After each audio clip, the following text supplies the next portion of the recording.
Hello everyone. I'm happy to greet you this morning on our final workshop day.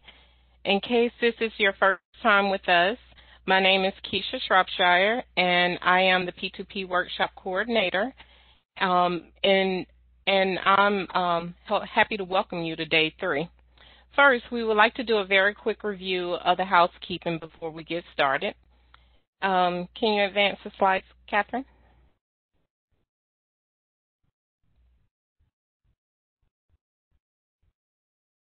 You are still presenter? Oh, thank you. I'll advance the slides. Thank you.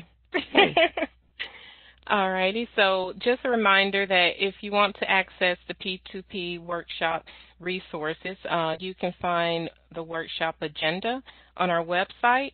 You can also find speaker bios, workshop resources at prevention.nih.gov.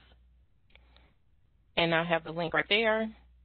Also, whenever we get to the discussion and Q&A session, we are encouraging everyone to submit your questions and comments in the WebEx Q&A pod during discussion session, and you can submit your questions to all panelists. If you are wondering where is your Q&A pod, if you look down in your bottom right-hand corner, there are 3 dots there. If it's not already open, you can click there and select Q&A pod.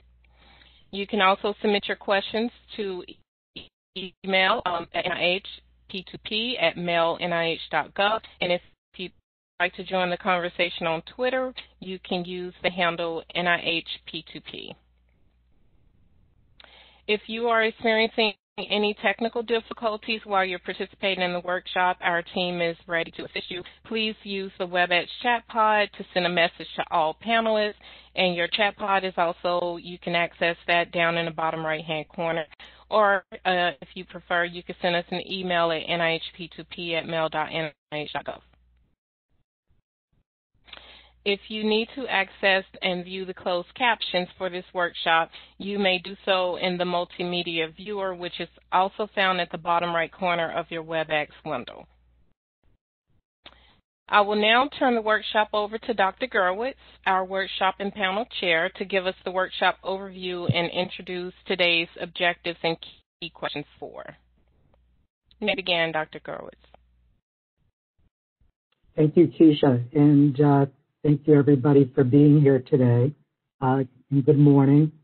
I just want to spend a very few minutes recapping yesterday's sessions, which address key questions 2 and 3.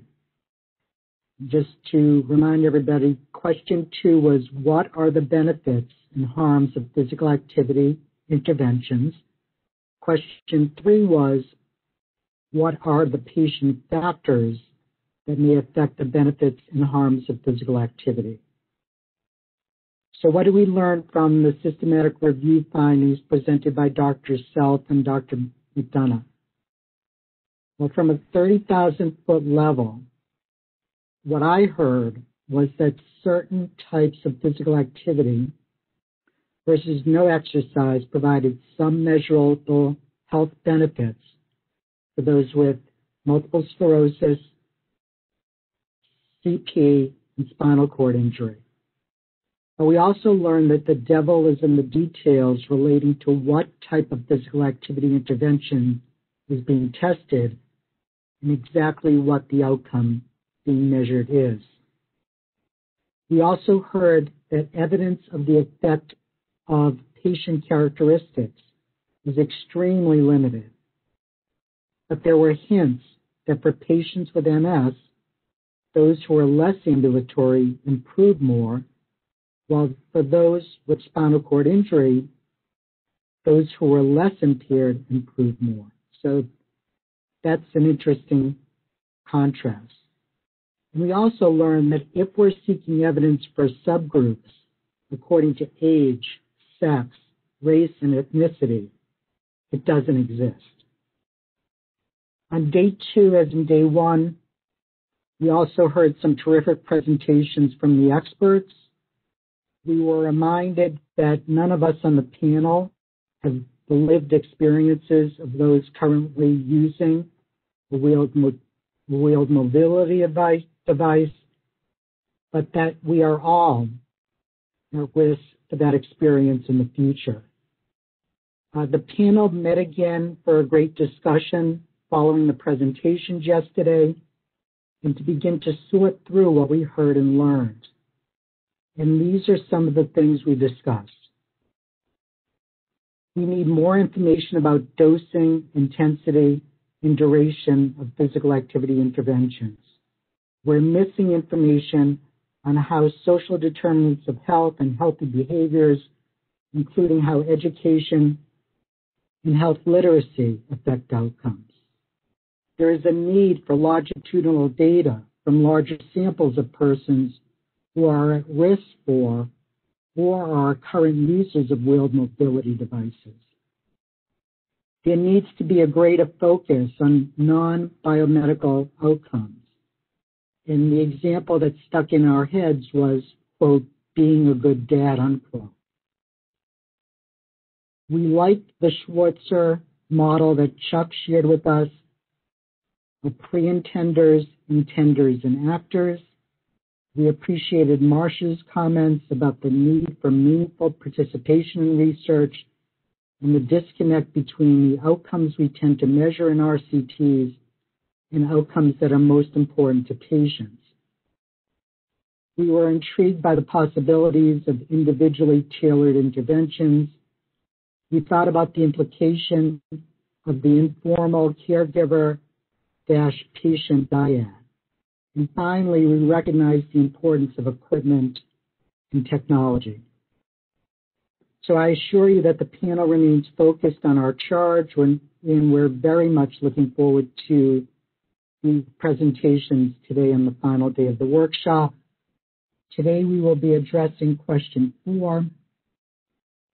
What are the methodological weaknesses or gaps that exist in the evidence to determine benefits and harms of physical activity in patients who are at risk for or currently using a wheeled mobility device? One last point, please continue to submit your questions and comments. We're capturing everything, and the panel will be reviewing them regardless of whether they are discussed during the session. So thank you, and I'll turn things over to Dr. Self.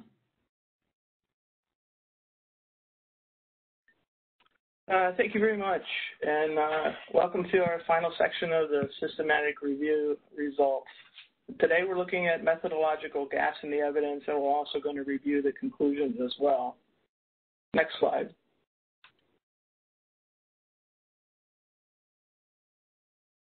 So, ads here. So here's the placeholder slide to remind us where we are, sadly, on our final day. Next slide. Is a reminder of what key question 4 is. Next slide. So at times, it was difficult to draw firm conclusions in some instances with the current evidence, and that's for several reasons, and some of those are listed on this slide. With small sample sizes, it can be difficult to show an effect of the intervention because size is power, and so the more people, the easier it is to show an effect. It can also be difficult to enroll a diversity of participants when sample sizes are limited. The description of the baseline sample characteristics was often incomplete. Most studies did report age, gender, baseline ability levels, but studies did not report the degree of wheelchair use participants routinely engage in, or what other mobility aids they may need or use. Studies did not report very well patient comorbidities, socioeconomic status, education level, or race and ethnicity. Most of the studies were conducted in countries other than the U.S. And did not report race. In fact, only 1/3 of the studies conducted in the U.S. reported race or ethnicity.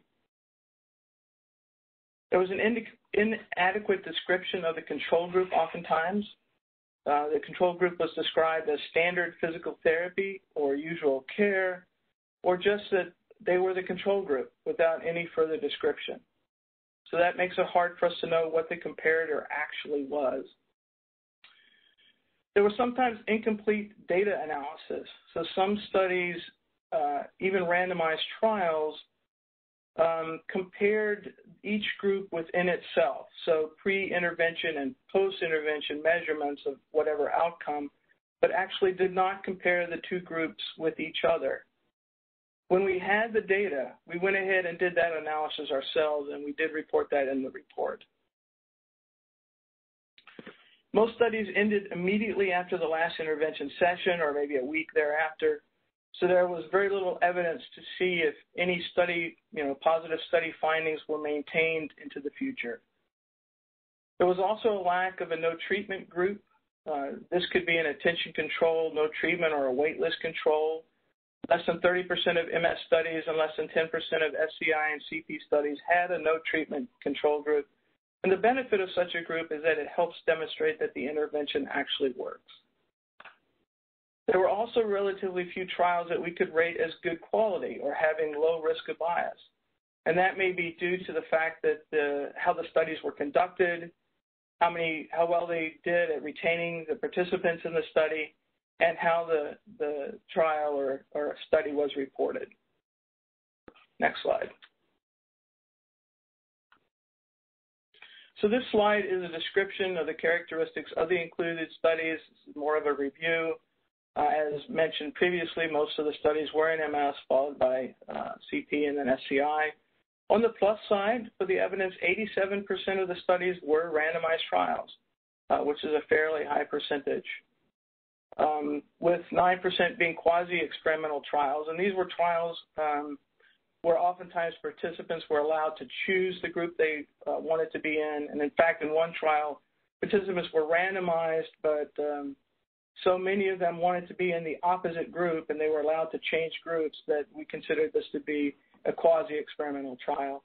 And then 4% were cohort studies. As mentioned on Tuesday, most of the studies, as expected, were fair quality. Most of the non-randomized studies were rated, though, as having high risk of bias. Next slide. So what should future research look like? So randomized trial is still probably the best design to determine if a physical activity intervention works. And including a no treatment arm is probably the best way to accomplish that. Especially since it is difficult to enroll large sample sizes with the populations that we have, we want to make sure that we don't have too few participants in each study arm. So there were studies, for instance, that might have 3 or 4 groups, and in each arm was 8, 9, or 10 participants. So when it's watered down like that, it's hard to show a difference. In an ideal world, studies would be large enough to permit subgroup analysis so that we could answer the questions regarding the effect of physical activity based on gender, ethnicity, SES, education, comorbidity, and baseline ability. Future research should be conducted with pre-specified and consistent methods. That's for the entire study itself, but also for identifying potential adverse events of harm. So it's not enough to just write down what the participant mentions to the researcher. For instance, like, yesterday after my hippotherapy, I went home and sprained my ankle. It's not enough. In order to find out the actual harms, you have to go after them and ask participants specifically about this harm and that harm, or this adverse event and that adverse event. Studies should be well conducted, of course, and also well reported. And that means reporting, if it's a randomized trial, reporting what the randomization methods used were, reporting who was blinded, if anyone was blinded, reporting how many patients or participants rather dropped out of the study. And oftentimes this information is lacking. So we know in an RCT, for instance, how many were randomized per each group, and then we have some study results at the end, but there's no mention of whether that included all the people who were randomized. Next slide. So moving on to the conclusions or the summary of the review. Next slide. As a reminder, we rated the body of evidence as high, moderate, low, or insufficient. And the next few slides will have the same color codes that you see here, with high in blue and low strength of evidence in yellow, for example. Next slide.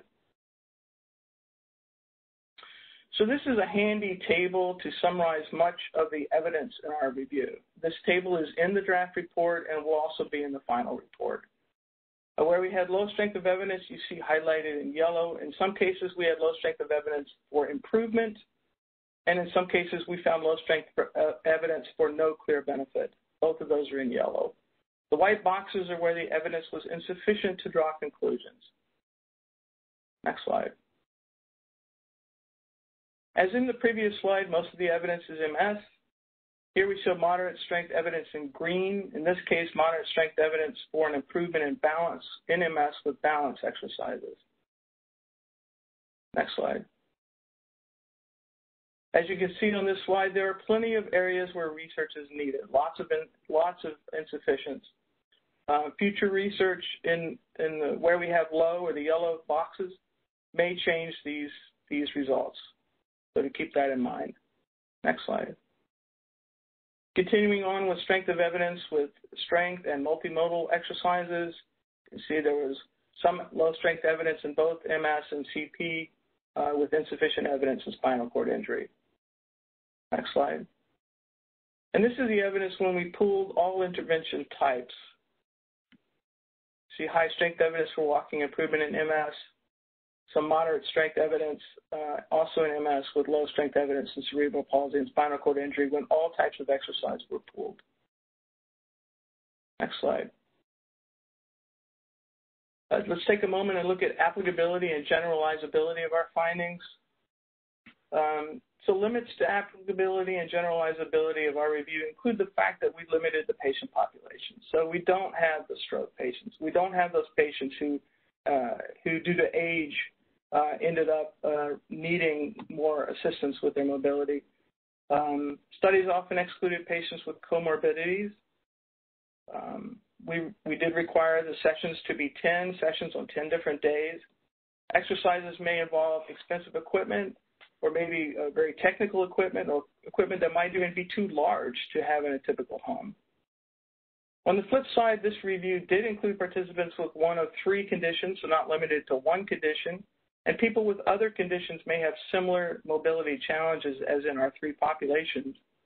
There was the most diversity in baseline ability in spinal cord injury with multiple spinal injury levels represented, and some interventions such as robot-assisted gait training did enroll participants with greater disability. So in robot-assisted gait training in MS, for example, EDS scores were 6, 6.5, rather than 3 to 4, as in most MS studies. We included multiple types of exercise, so we didn't restrict to aerobic or strength exercises. We included multiple types of exercise, and we included many outcomes, so many more outcomes than you'll see in most reviews.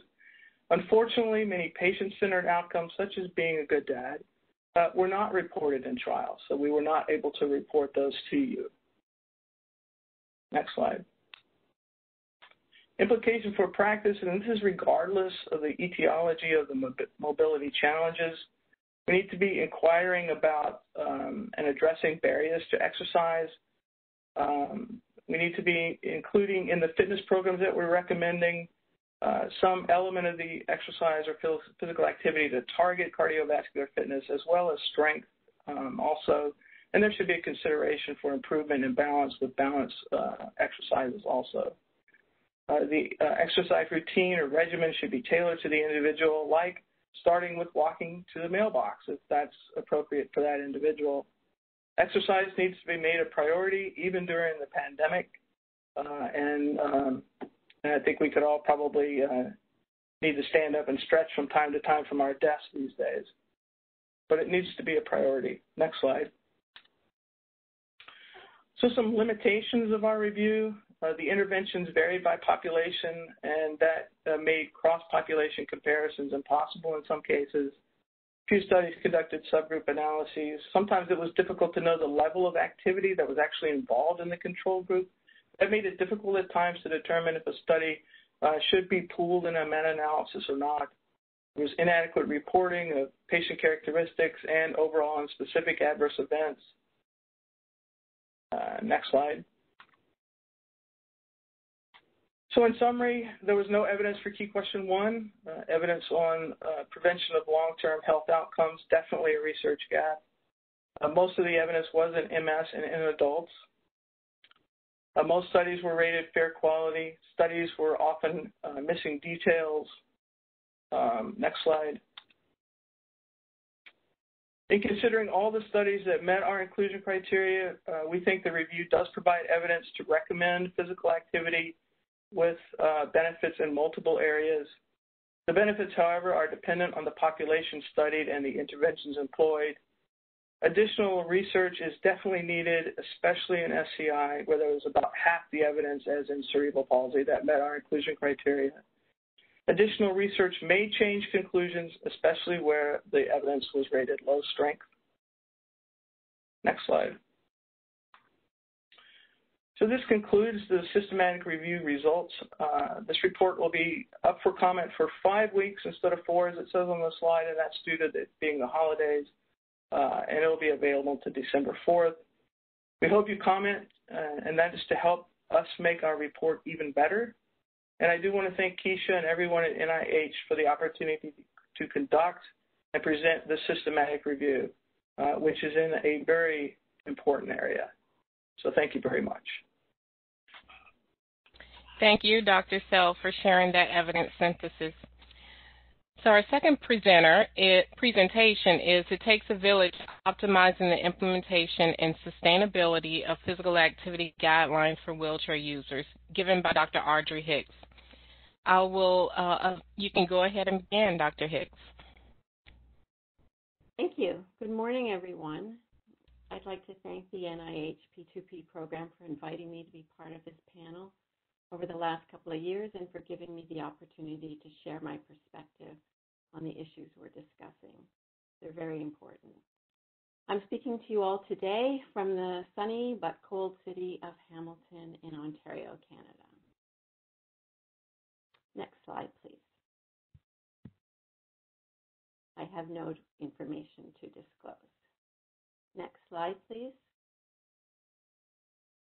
So some of the knowledge gaps that I want to address are the fact that despite the fact that we have developed physical activity guidelines for each of the populations discussed over the past few days, participation rates are still low. For some reason, clinical research demonstrating benefits of physical activity isn't translating as well as it should into increased physical activity participation. The sustainability of regular physical activity as a lifestyle choice is a challenge, and we'll discuss some of the reasons why. And I think we also have to talk about how the benefits of physical activity need to be better communicated. Next slide, please. So as I said, there are evidence-based physical activity guidelines for each of the 3 populations. Each of the guidelines were based on careful reviews of the literature before they were developed. I was part of the guideline development team for both the multiple sclerosis and the spinal cord injury guidelines, but not the CP ones. The MS and SCI guideline development followed the AGREE protocol, which involves convening an international panel of experts and stakeholders, a systematic review of the evidence, rigorous grading of the quality of the evidence, and evaluation and scoring of the entire process by an objective observer. So it was a rigorous procedure. And the resulting guidelines do address the dosing, intensity, and duration of the exercise. Next slide, please. So this slide just shows a pictorial of the exercise guidelines for spinal cord injured population. The original guidelines came out in 2011, and in 2018 there was an update of the original guidelines into actually 2 guidelines. There was a fitness guideline, which is kind of on the top right, which indicates the amount and intensity of physical activity to do for fitness improvements. And then there's another newer guideline for cardiometabolic health. Next slide, please.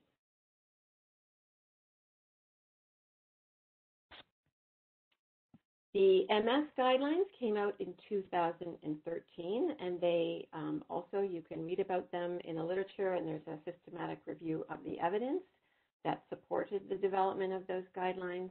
Next slide, please. And the guidelines for people living with cerebral palsy came out in 2016 and also have an accompanying evidence review. I think it's important to point out here, because this was something that Carrie Morgan mentioned in her excellent keynote on Tuesday, these guideline recommendations are the minimum effective dose for fitness. If someone does more than the guideline recommendations, they can expect a greater benefit. I know I've heard from many people, the question, why are these guidelines such a low dose? Well, again, that's based on the evidence that we had to conduct the guidelines. We couldn't say the typical 150 minutes a week if nobody's doing studies in these populations of 150 minutes per week. Next slide, please. So now that we have physical activity guidelines, it obviously begs the question about how active are people living with spinal cord injury, MS, or cerebral palsy. Next slide, please. And the answer is not very. There isn't a lot of literature on physical activity participation rates in the three populations, but from the most recent I could see, it looks like in the spinal cord injured population, at least 50% aren't doing any physical activity whatsoever in their day. In the MS population, only about 20% are active, and in the CP population, even less. Next slide, please. So how might we optimize the implementation of the guideline recommendations? What could we do to get people to actually follow these guidelines? Next slide, please. So one of the things you would think about would be developing online accessible resources. And these have been developed. They've been developed in both Canada and the US. I'm just showing you a pictorial here of the kinds of online resources that are available through Canada, through SCI Action Canada.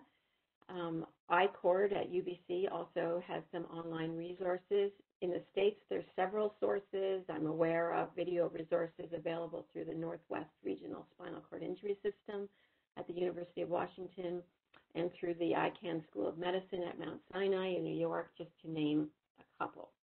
Next slide, please. For the multiple sclerosis population, there's a very cool online toolkit that you can access through the MS Society of Canada.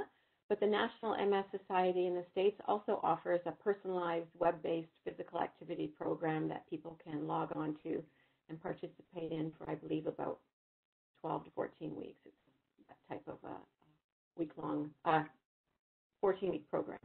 Next slide, please. And then as well in the CP population, there's a downloadable physical activity and training guide for adults with CP, not for children. So it appears that we do have online resources, but clearly not everyone is aware of them or perhaps value them enough in order to access them regularly. Next slide, please. So we need some work, obviously, in the online resources, but a second option for improving guideline adherence might be better engagement from primary healthcare providers. And this is something that I think we could do better on. Next slide, please. My lab recently published the results from a clinical trial where we explored the importance of physician referral on physical activity adherence in adults with multiple sclerosis. Next slide, please. This was a trial of about 90 individuals with MS. You can see the various demographics there. They basically were a representative sample of adults living with MS. Next slide, please. These 90 individuals with multiple sclerosis were randomly assigned to two models of implementation. We had a referral group where they were directly referred to a community-based exercise program by a physician. That physician happened to be the lead neurologist in the City of Hamilton's MS clinic. And they were prescribed exercise based on the physical activity guidelines for adults with MS. So they were given a prescription. The control group were just provided a print copy of the physical activity guidelines, and they were provided a link to an online resource for physical activity information. So the only difference between the two groups was the slip of paper recommending that the participant attend a community-based program to achieve the weekly physical activity guidelines signed by a neurologist that was given to the referral group. Next slide, please. What we did over the course of 16 weeks, it was a 4-month study, is we just measured the adherence to the physical activity guidelines through weekly physical activity logs. So we emailed logs to each participant, and they filled in what they did on every day of the week in terms of activities and how intense those activities were. We gave them some coaching at the beginning of the study of how to rate activities. And then at the end of each week, we just looked at all those logs and we checked off yes or no whether they fulfilled the weekly physical activity guideline recommendation. Next slide, please. When we compared the guideline adherence between the two groups, there was twice the adherence in the referral group compared with the control. Now keep in mind the control group was given a copy of the guidelines, and if they sought out a community program on their own, they were free to join. I mean, we had people in the control group participating in our own community exercise program at McMaster for adults with MS. So the control group was not the typical no exercise group. The only difference was they didn't have that prescription slip telling them to participate by the neurologist. Next slide, please. Regardless of group assignment, and this was another key part of the study, if the participant in either group chose to join a community program, and we had one at McMaster, and that's the one that they would have been referred to in their prescription if they were in the referral group, they had to cover the associated costs of joining that program on their own. They had to pay their own membership fees for the 4 months, and they had to cover their own transportation and parking costs. So this is another unique feature of the study, as many clinical trials tend to cover expenses of their participants, presumably to enhance adherence, but that doesn't lend as much ecological validity to the study. By making our participants responsible for paying for their fees, this became part like a lifestyle choice for them. Next slide, please. The third way that we might optimize implementation of the guidelines is to stay current with novel exercise interventions. Given what's going on in the exercise physiology literature, the media has really been highlighting high-intensity interval training lately as an equally effective but more time-efficient option to obtain fitness benefits. The shorter time commitment of HIIT training, as it's called, or SIT, if you call it sprint interval training, is appealing for many. And one thing we thought about was that this could be an efficient way to manage the exercise training component of inpatient rehabilitation after spinal cord injury. Next slide, please. So we conducted a study where we compared sprint interval training versus moderate intensity continuous training during inpatient rehabilitation after spinal cord injury. Next slide, please. We randomized participants into either a moderate intensity continuous training protocol, which involved 20 minutes of moderate intensity cycling on the arm ergometer 3 times a week, or they were randomized into the sprint interval training protocol. And the SIT protocol was just 3 20-second all-out bursts on the arm ergometer at more than their max, so it was an all-out 20-second effort separated by 2 minutes of recovery. So between the two groups, the moderate intensity group had to do 20 minutes of moderate intensity cycling on the arm ergometer, and in the SIT group, they only did 1 minute, 3 20-second bursts separated by 2 minutes of active recovery. So there was a big change in the duration of the exercise. Training occurred 3 times a week for 5 weeks while they were in inpatient rehab. And I respect that in Canada, patients stay in inpatient rehab longer than in the States. Next slide, please.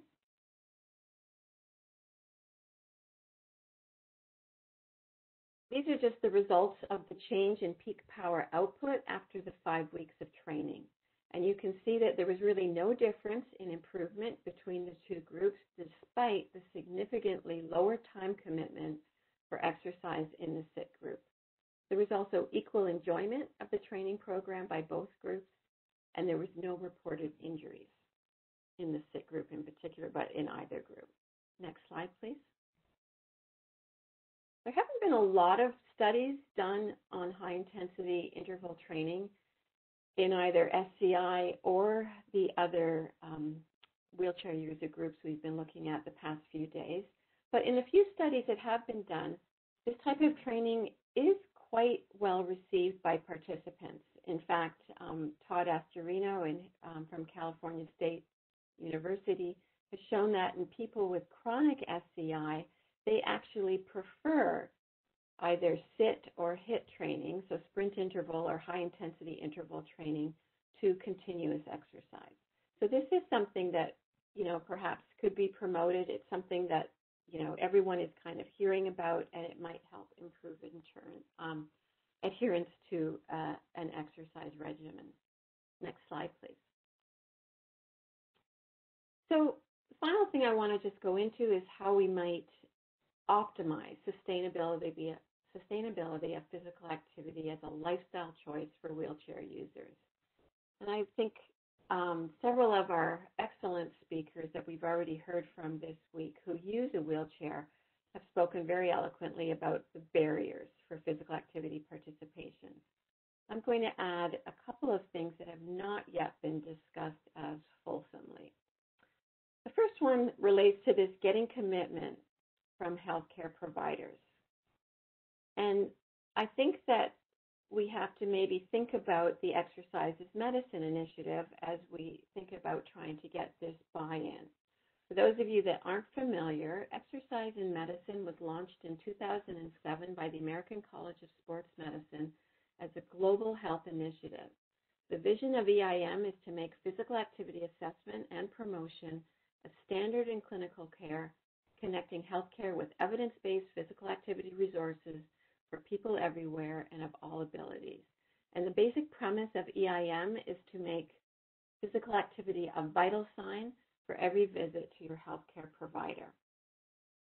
So this might be something, if I think our one study that we did in adults with MS, if it only just takes a piece of paper written on a prescription pad to get people to exercise, then we've got to get more buy-in from healthcare providers. Next slide, please. The next thing that I think is important is to try to develop more community-based, not clinically based programs for people who use wheelchairs. Even though exercise might be the best form of medicine, it needn't be accessed in a clinical setting. It is far more normalizing for people using wheelchairs to access physical activity programming within their community. Next slide, please. As an example, at McMaster University, we have a physical activity center of excellence that is run through our Department of Kinesiology, not through the Department of Medicine. Within our PACE, the Physical Activity Center for Excellence, we have 5 community-based programs. We have the MAC MS Fit program for adults with MS. We have a MAC Warriors program for cancer survivors. We have a MAC Cardiac program for cardiac rehab, a MAC Seniors program for seniors, and a MAC Wheelers exercise program for adults with spinal cord injury. Next slide, please. Our PACE programs have over 450 community members. More than 75 of these are wheelchair users. They all pay a membership. They join like you would join the Y. The membership fees range from $35 to $55 a month. The key thing that keeps our membership fees low is that we have oodles of undergraduate student volunteers, more than 200 student volunteers, primarily from our kinesiology program, that volunteer as trainers for the various programs. And this amounts to about 25,000 volunteer hours per year, so it's very cost effective. The PACE community programs are integrated within our kinesiology curriculum, providing opportunities for students to get experiential education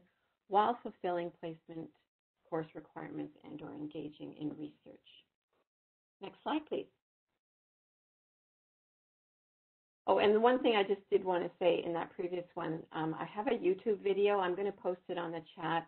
If you have a chance, this YouTube video really shows nicely what the PACE programs are about.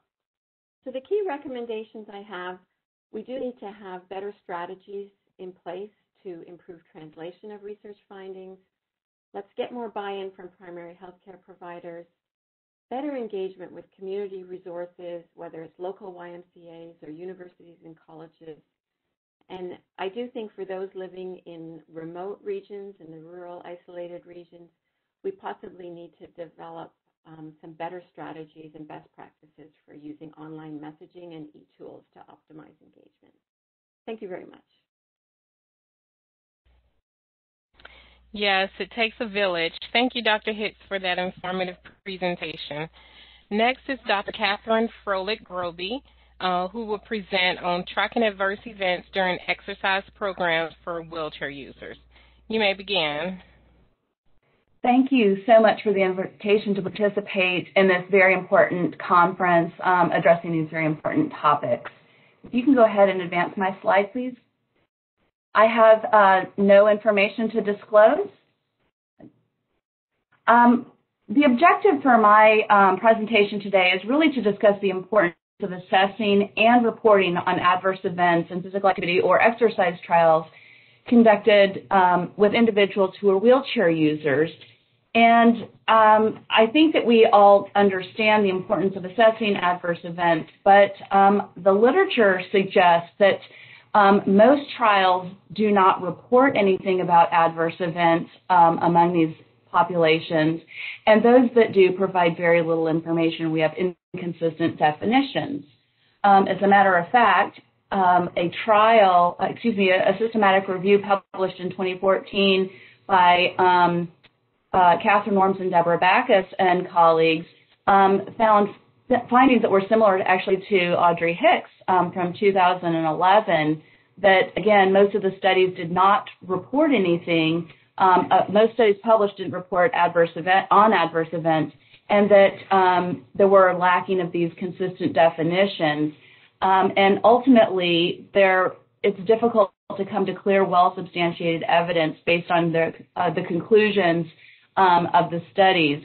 It appears with proper precaution, the risk to exercise for wheelchair users is low, and in the studies that have been published to date, there have been no serious adverse events related to exercise reported. And also, interestingly, no common AEs reported by exercise type except for FES, which related more to musculoskeletal injuries.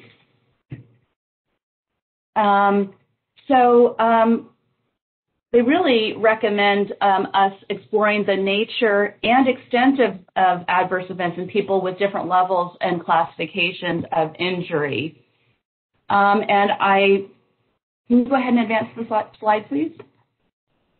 So I think, why should we be assessing and reporting in our publications on adverse events? Obviously, the safety concerns of exercise for those who use wheeled mobility. Clearly, concerns around musculoskeletal pain and injuries are not only of concern, but they're also actually found to be the most common adverse events reported in these trials. And across all trials, not specific actually to wheeled mobility populations, less common, but cardiovascular events can occur during or after vigorous intensity bouts of activity, and we have not seen reports of those in the published literature in these populations. But wheelchair users do face an array of musculoskeletal injuries and pain due to overuse of their upper extremities, so we do need to be very concerned about whether exercise is exacerbating these existing problems. And individuals with disabilities, including wheelchair users, are more likely to be obese, have greater fat mass, high cholesterol, hypertension, and diabetes than those without disabilities, which puts them at risk for a variety of other potential complications related to exercise. So we do want to be assessing and reporting on these. Can you advance to the next slide, please? Thank you. So I'm going to give us all a little bit of a refresher course on good clinical practice guidelines that we're all bound by, they require that investigators investigate, identify, and classify adverse events. Adverse event data can derive from objective or subjective reports. It's the investigator's responsibility to gather information about the circumstances and clinical correlation of the events. AEs are considered the appearance of a new symptom or health event or the increased severity or frequency of an existing symptom. Can you advance the slide, please? According to the Good Clinical Practice Guidelines, you categorize adverse events by severity, and you grade the severity of the signs and the symptoms from none up to life-threatening. Causality, the likelihood the intervention contributed to the adverse event, whether it was definitely related, probably related, possibly related, unlikely to be related, or unrelated. And the duration, the symptom onset to resolution of the AE when all the signs and symptoms are resolved. That may be difficult to do in shorter length trials. If somebody does incur shoulder pain due to overuse, that may not be resolved by the end of the trial. Or if they have an existing pressure sore, again, it may not be resolved by the end of the trial. I don't know if you can hear the noise in the background. Our hospital is undergoing remodeling, and I hope that noise isn't bothering you. It's been quiet here all morning, and now it's started up while I speak, of course. So as you know, all of these categorization components, as Shelley noted in today's opening presentation, we really need to be asking our participants to report more detail so that we can know about the health events that they're experiencing during the trial. But the aspect of understanding the duration of them can be challenging, as I mentioned, depending on the duration of a trial. Can you advance to the next slide, please? So the Good Clinical Practice Guidelines said we need to be doing periodic assessment either formally or informally. And so formally, it could be at each testing period and asking people, have they experienced health events since we last saw you, either related or unrelated to the program, or informal assessment during intervention delivery. That's much more easy to do if it's people coming in for physical activity group-based or one-on-one programming, and maybe a little bit more difficult to do if it's a community-based or home-based program that they're doing their exercise on their own. But when there is regular contact between the study staff and participants, often study staff will hear about a health event during those regular communications. And that's when we need to investigate and record the health event, the date of onset, the severity, the relatedness to the study, the type of treatment people are getting, and the impact on their study participation. You can advance the slide, please. With the GCP, we do need to report any adverse events to the IRB, and if it's unexpected and related, within 15 calendar days, regardless of severity. But if it's a serious adverse event, regardless of relatedness, again, within 5 to 7 days. Now, I know we all have experience reporting AEs to our IRB, but what I'm going to spend the next portion of my presentation talking about is what we've done in my own research program in the past 15 years in conducting our own exercise trials. And hopefully it may serve as somewhat of a conceptual model to help us begin to standardize the recording and coding of adverse events. Can you advance to the next slide, please? So I'm actually going to be presenting on what we've done with 3 different trials. They were all exercise trial, although the third trial listed here, funded by CDC, was both a dietary and exercise trial. You can see the sample sizes in these studies were anywhere from 128 with the smallest 67 participants. The study durations varied across the trials from 12 months. And we did 4 assessments with participants, formal assessments, although we had 15 study contacts with participants over that time period. The next study was only 16 weeks of participation. There were 3 assessments, and again, weekly contacts with participants. And the final trial went, depending on whether people were randomized to the intervention or the waitlist control group, they were randomized, they were in either 12 or 18 months. They also had 4 assessments, but that group had 24 study contacts. So these studies went much longer duration, much higher volume of contacts than some other possible community-based studies. Okay, can you advance the slide, please? So our IRBs were required to record every single health event that participants reported, regardless of severity or relatedness. And we had participant contact on a weekly when we had participant contact on a weekly basis, we learned that they faced numerous health problems, both related and unrelated to their primary disability, like UTIs, pressure injuries, or flus and allergies. But the severity ranged from mild to severe. We had participants report exercise and study-related AEs. Some health events required a few days off for rest, like the flu, but others required extended recovery time if somebody had something like MRSA infection due to a pressure injury, or a pressure injury. Can you advance the slide, please?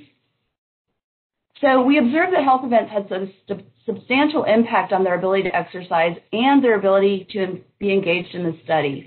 So we actually developed a coding system to track the type of health events that participants reported and to identify the most commonly occurring events. So we continued to refine this coding system over subsequent trials. We looked at exercise-related events, of course, disability-related events, which were of concern to us, and other general health problems. I think traditionally our focus has been on assuring that exercise is not causing greater harm, but over this tracking, we began to observe that health events unrelated to exercise were far more common, and so I'm really going to be wanting to discuss that aspect today. Can you advance the slide, please? I want to note, in terms of these disability-related events, I found it interesting in the publication by Worms and Backus. I want to share a quote with you. Given the numerous secondary health problems that are associated with spinal cord injury that may also make participation in training studies inconsistent or impossible, the level of adherence to training programs was better than would be predicted. So we ended up creating a variety of coding schemas. If you can advance to the next slide, please. And this shows you what those, I'll skip over the process that we went through, but over these 3 different studies, we continue to refine our process and have independent reviewers look at it. So exertion and exercise-related, secondary conditions, disability-related musculoskeletal pain, and we would code whether it was related to the exercise or not, or exacerbated by exercise, illness, infection, or other health problems, procedures and surgeries unrelated to disability, major chronic conditions like diabetes, miscellaneous events or bodily injuries like somebody in a car wreck, unable to determine category or uncoded. And if you can advance to 2 slides for me, please.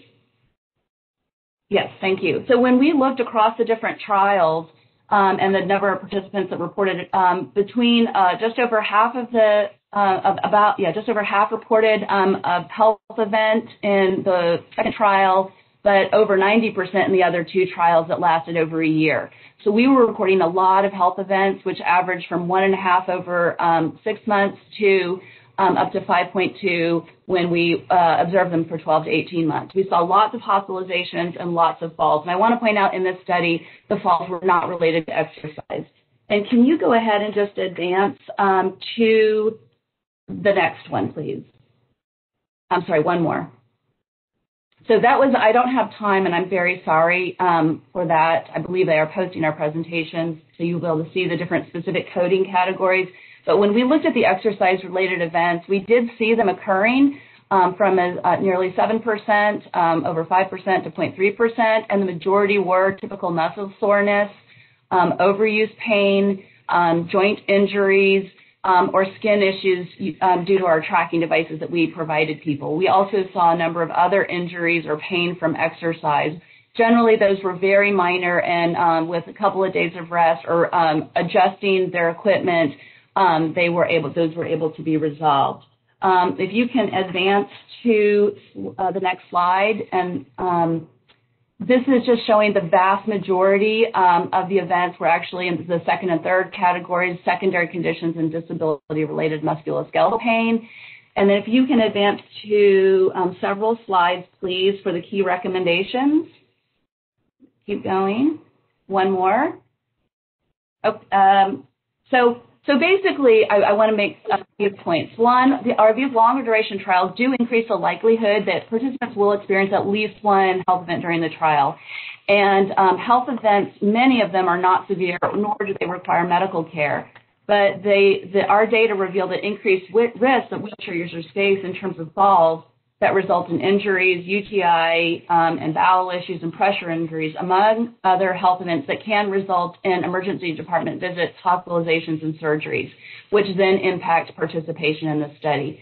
So in the absence of tracking these events, we're really unable to determine what effect they may have on trial participation and outcomes, whether they're able to actually engage in exercise for periods of time. It may take them out for a week or two. Maybe they're able to continue doing it, but at less intensity or less duration, which would impact then your outcomes you're measuring, or even if these health events force them to leave the trial early. These are all really important issues to understand what's happening in people's lived lives, especially as we do what Audrey is suggesting, do more community-based research, which is what I'm doing. So if you have key recommendations.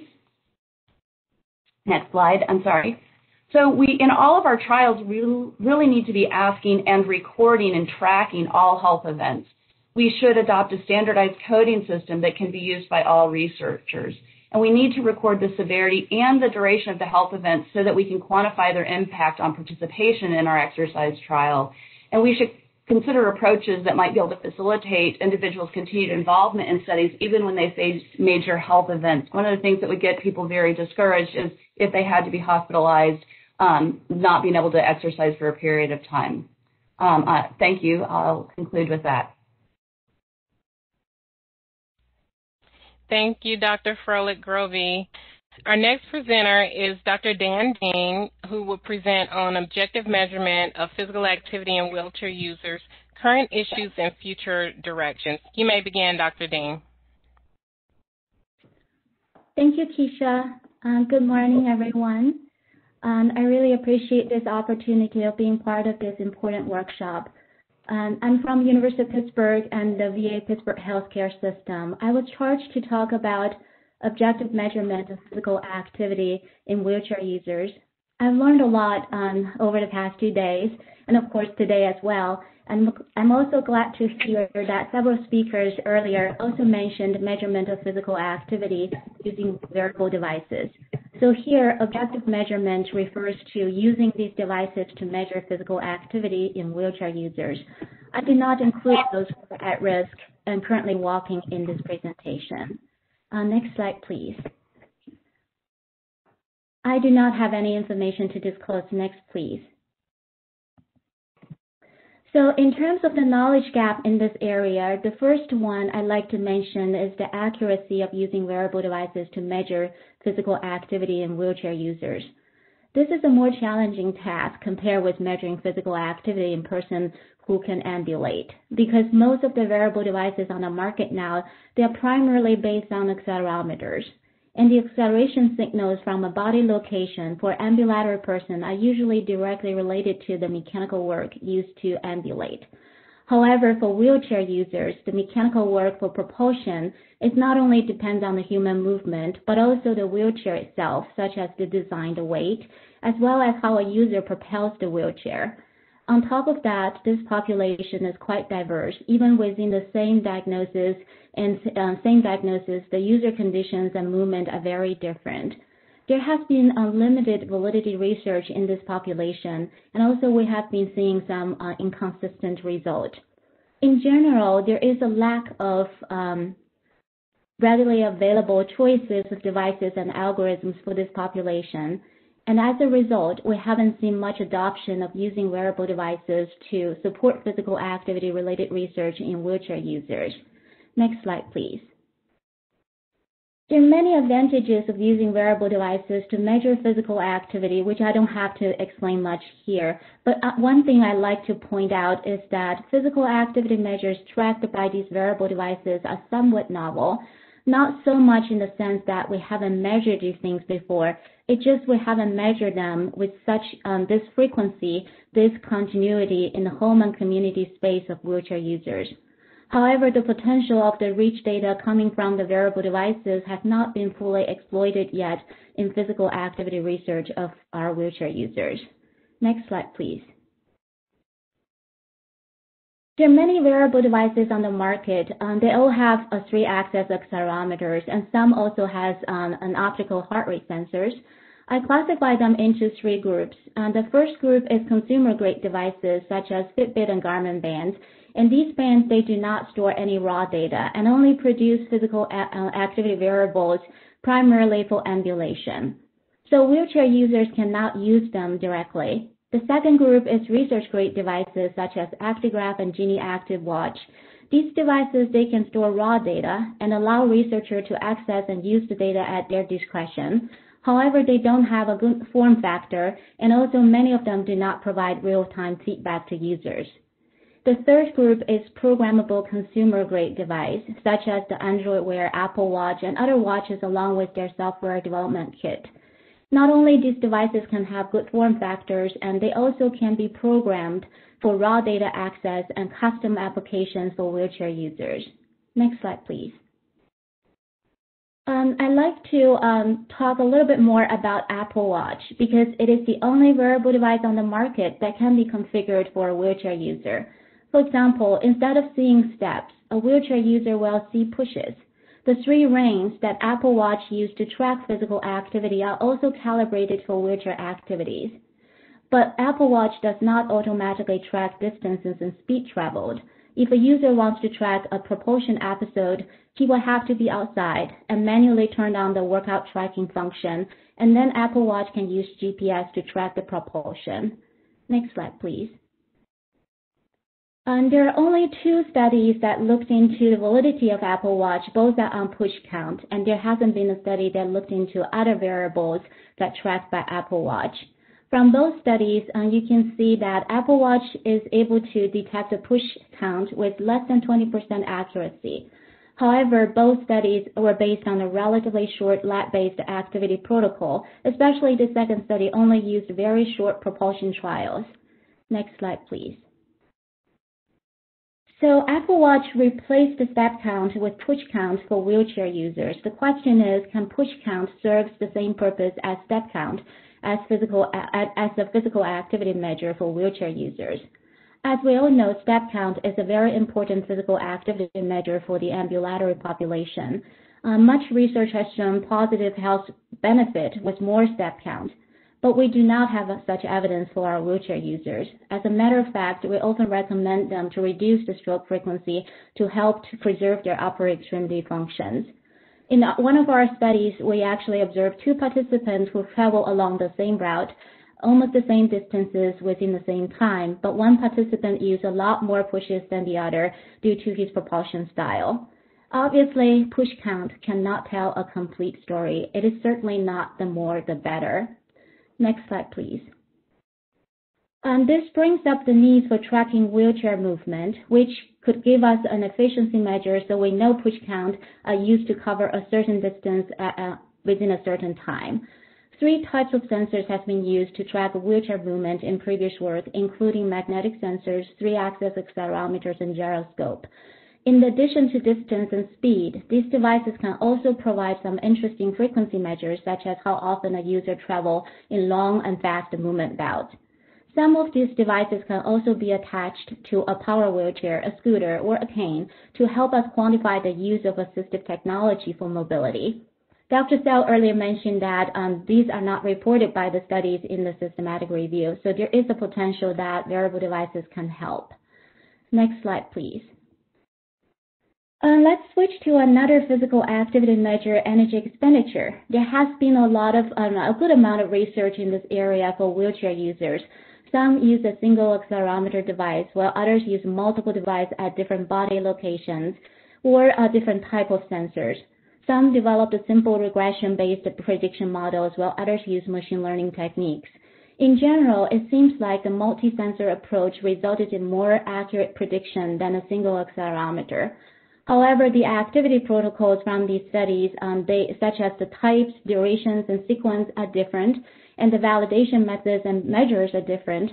So it is really difficult to compare the accuracy across the studies and understand if and how we should use them in our research and practice.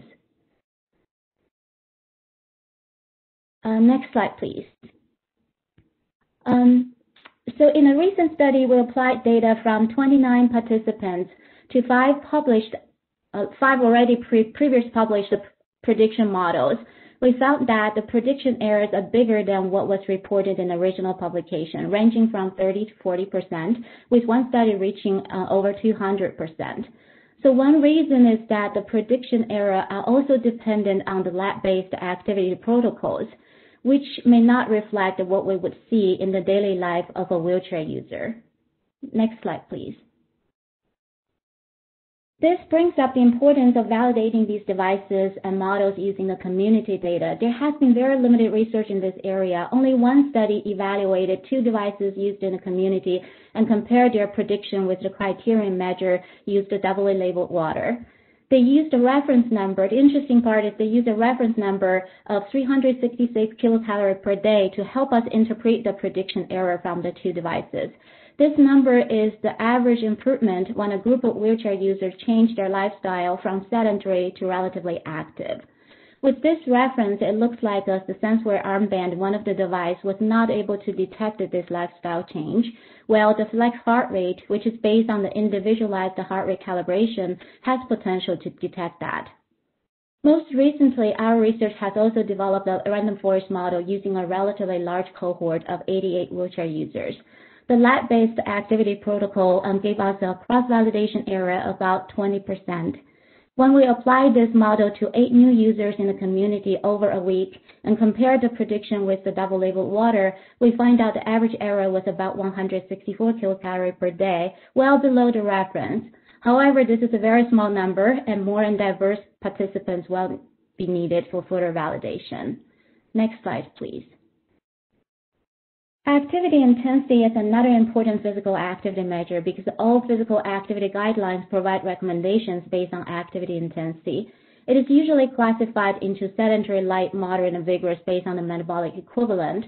There are two ways to use the wearable devices to track activity intensity. One is to use the energy expenditure prediction model mentioned earlier. Another one is to use a cut point based on the accelerometer count. This is a very easy method to use and also widely used in physical activity research in the ambulatory population. From this table, you can see several groups already attempted to define the cut points for wheelchair users. However, despite they all use the same device, the cut point varied quite a bit across the studies. One study argued that the group-based cut point may not work for this population. We may need individualized cut point for our population, which means we have to bring them back to the lab for calibration and will not be able to use these methods for large-scale studies as they are being used in the general population. Next slide, please. So the challenges here for activity intensity are similar to those with tracking energy expenditure. For example, the cut points are device-dependent, the accuracy is activity protocol-dependent. One recent study by Dr. Guinness Group in Canada compared activity intensity tracking using individualized cut point methods versus the self-report methods. They found low agreement between them. With self-report, people tend to report large durations, for example, 2 hours of moderate activities, but many breaks within that duration are ignored. With the accelerometer cut points, it often underestimates resistance-based activities. I'd like to draw your attention to the graph. From the graph, you can see the wrist acceleration signals when a wheelchair user propels the TheraBand exercise versus the household chores. You can see the two activities have very distinctive signal features as shown on the top of the graph, which means we could potentially identify some of these activities out of the daily activities and which can help to improve this prediction accuracy of intensity. Another method is to use heart rate. Although many wrist-worn devices now can provide conveniently heart rate information to us, we still don't know if wheelchair users with different diagnoses can utilize this approach to track their intensity and if individualized calibration is needed. Next slide, please. There are other important activity measures that can be tracked by wearable devices. I won't have time to cover them in details, but I would like to stress the importance. For example, the seated behavior can be tracked with a sensing pad, which can provide valuable information into the risk of sitting-related pressure ulcers. Sleep time and quality can now be easily tracked by many wrist-worn devices, which provides important messages about a person's circadian rhythm. Movement quality of the upper extremity can also be tracked by IMUs, which can give us better understanding of upper extremity injury and pain associated with the misuse and overuse. Next slide, please. In terms of research using wearable devices, in wheelchair users, most research focus on small-scale validation and model development. We haven't seen any large-scale observation studies as we have seen in the ambulatory population. Next, please. As I mentioned earlier, we have not fully exploited the potential of wearable devices in our research. Several speakers pointed out the importance of user education. Wearable devices could help improve user self-awareness of their physical activities and support self-management. Many of you are probably already using a wearable device, and I'm using my Apple Watch to track my everyday activity, which is quite useful in this pandemic time. Unfortunately, such devices and applications are not readily available for wheelchair users. As mentioned earlier, Apple Watch is the only choices now for wheelchair users, but with some limitations. The pictures on this slide also showed you two examples on wearable-based mHealth applications specifically designed for wheelchair users, but they're not available outside of the research. Even for those structured clinic-based interventions, wearable devices could also provide valuable insights into users' responses to the intervention by letting us know the activity levels of our participants outside of the intervention. And also, Dr. Sell mentioned what control group was doing. We can track that as well. Finally, wearable devices may also help us understand the relationship between physical activity and health in wheelchair users, especially the impact of sedentary behavior, which is very difficult to track with self-report. So now the key recommendations. Next slide. I strongly feel that we should have concerted effort to address the issues we have with wearable devices in wheelchair users. There should be a working group so we can start developing guidelines for validation research so we can compare and combine results across different studies. We can also consolidate the resources for all these activity measures I mentioned earlier and make them easily accessible to clinical and research communities as well as to users. Given that we usually don't have a lot of capacity and funding to recruit large number of wheelchair users, maybe we should consider building an open data reservoir so we can share wearable data and use big data to improve their accuracy. We also need to work closely with industry so that we can bring more and quality devices and applications to wheelchair users. In terms of the future research, there has been very limited work on wearable device for pediatric wheelchair users, power wheelchair users, scooter users, and even for people who use hybrid mobility devices. We certainly welcome more innovative wearable devices and algorithms that can work for this population. So that's the end of my presentation, and the last slide is a reference slide. Thank you for your time and attention. Again, thanks for this opportunity. Thank you, Dr. Ding, for that fantastic presentation. A gentle reminder to all attendees that you may send your questions via the Q&A pod located in the lower right side of your screen.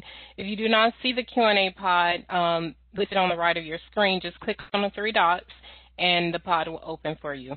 Also, please remember to add the presenters' names for who the question has been addressed to.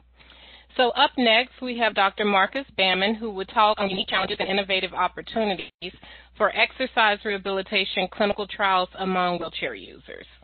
You may begin, Dr. Bamman.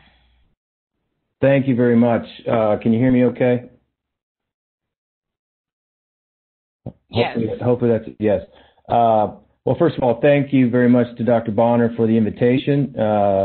And also just want to compliment all the speakers for the last 2.5 days. This has been quite informative and fruitful, and I must say many of the prior speakers have laid the foundation for what we're about to discuss over the next few minutes, which is how best to go forward with clinical trials research for those using wheelchairs. So I'll jump right in, but before we switch this slide, I just want to, draw your attention to the image. The image is there for a couple of reasons. One, obviously, it's a circle to sort of signify a wheel.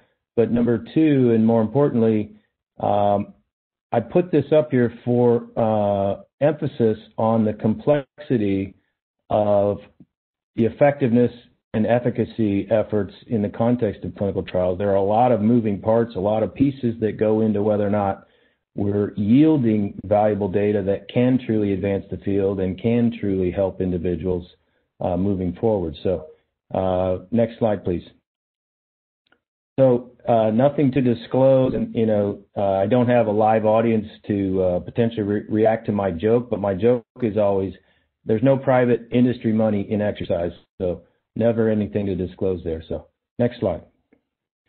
So we're going to talk a little bit about design considerations, control groups, which you've heard a lot about today as a source of angst and potential problem in the context of these types of trials in these populations. I want to talk about inter-individual response heterogeneity, which we've heard a lot about, and there are certainly negatives associated with that, but also we can use that to our advantage, and that can actually become a positive, I think, to help move the field. So we'll talk about that. We'll get into unique challenges, innovative opportunities, and recommendations. So next slide, please. So let's talk about design considerations. And some of these are obviously open to not just those populations who we may want to study, who are using wheelchairs, but many others. And I think based on what we've heard in terms of the comprehensive review, evidence-based review, some of these topics hopefully will rise to the fore in terms of how we might go forward. So the next slide. I like to always put up something like this as we design the next trial or the next study. I think it's very important to consider multiple factors in trying to define, number one, what's the primary outcome? What are the secondaries? What is the intervention we're testing? And we're going to talk a lot about dosing, and you're going to hear more about dosing from Rachel in the next session as well. We've heard about it to this point. We've got an issue. We don't really have dose optimization, and we don't really have necessarily the evidence-based trials to guide us in that space. And so I think that's a very important consideration. So what is the intervention in terms of the dose? And then what are the phenotypes that can influence whether or not a person responds well or doesn't? And I think keeping this framework is going to be really important in the design of future studies. It also is going to help define, how many individuals are needed to test the various questions. So next slide, please. Thank you. So I'm not going to talk about every single clinical trial design. Many of you already know some of the basic designs and more current or advanced designs. I want to highlight some that I think are relevant in this context. We've heard a lot about the standard parallel group design, the randomized controlled trial. I don't need to introduce you to what that is. Certainly just a straightforward treatment versus controlled randomization. One design that I think would be potentially of great interest in the context of these populations is an enrichment design. So in an enrichment design, whether it's genetic or phenotypic, there is a targeted enrollment based on some predisposition of a group. And we would expect that group to be more responsive to a given treatment. And sometimes I think in the context of what we're talking about here and what we've seen with regard to heterogeneity and responses across various small studies, I think enrichment designs are potentially a very important path forward. Adaptive design, this has become sort of en vogue. Unfortunately, I think it's often misused, and so I just want to point out that an adaptive design can be quite valuable, where a trial is conducted across stages, and there may be some changes over the course of the trial to help improve sort of the efficiency or the outcomes from the trial, rather than having to perform one trial for 5 years, follow that with another one for 5 years. The issue with adaptive designs and how they're currently sort of misused is oftentimes the pre-planning and predefined decisions are not really in place. And I think oftentimes I just sort of warn the audience that people tend to use this term to describe a study in which they haven't set forth any extensive pre-planning and predefined decisions, but they adapt and change over time based on data accumulation. That's not really an adaptive design. All of these rules have to be in place up front. What are the allocation rules, sampling rules, stopping rules, decision rules, and so forth? It can be a very valuable design, though, if all of those things are handled up front. And going into it, the clinical trialists, the biostatisticians, the interventionists, the investigators, everybody has a full understanding of how and when this study is going to be evaluated to move through these sort of adaptive approaches. So could be a quite valuable design, though. Next slide. The last one to sort of touch on is the SMART design, and I do think in this context this can be quite valuable. This is an adaptive design where we're looking at chronic conditions where treatments work but may require variation over time. And the idea here is, just as an example, conducting a study where a population or a subgroup is identified as not responding as well as others. And in a pre-planning stage, there can be a truly evaluative time point at which non-responders or poor responders are re-randomized or changed over to an alternate treatment.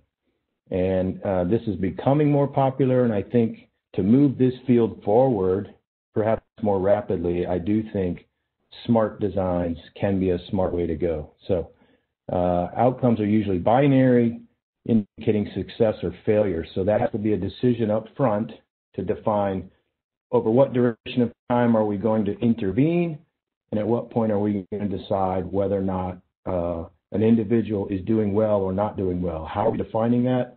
And if we are changing them over through the SMART approach to an alternative, have all that planned up front. So I think it is a great choice for this population. Next slide. So let's talk about control groups or comparators. We've heard a lot about issues with control groups and comparators throughout this workshop. So just to sort of dive into this just for a couple of slides. Next slide. So study outcomes are most robust when the control group is actively engaged. We've heard a lot about that. We've heard a lot about problems with how control groups are poorly described in various publications, and also, whether they're ill-defined or whether they're just truly an unengaged control group. Both of those are problematic. So fidelity is really an important consideration here.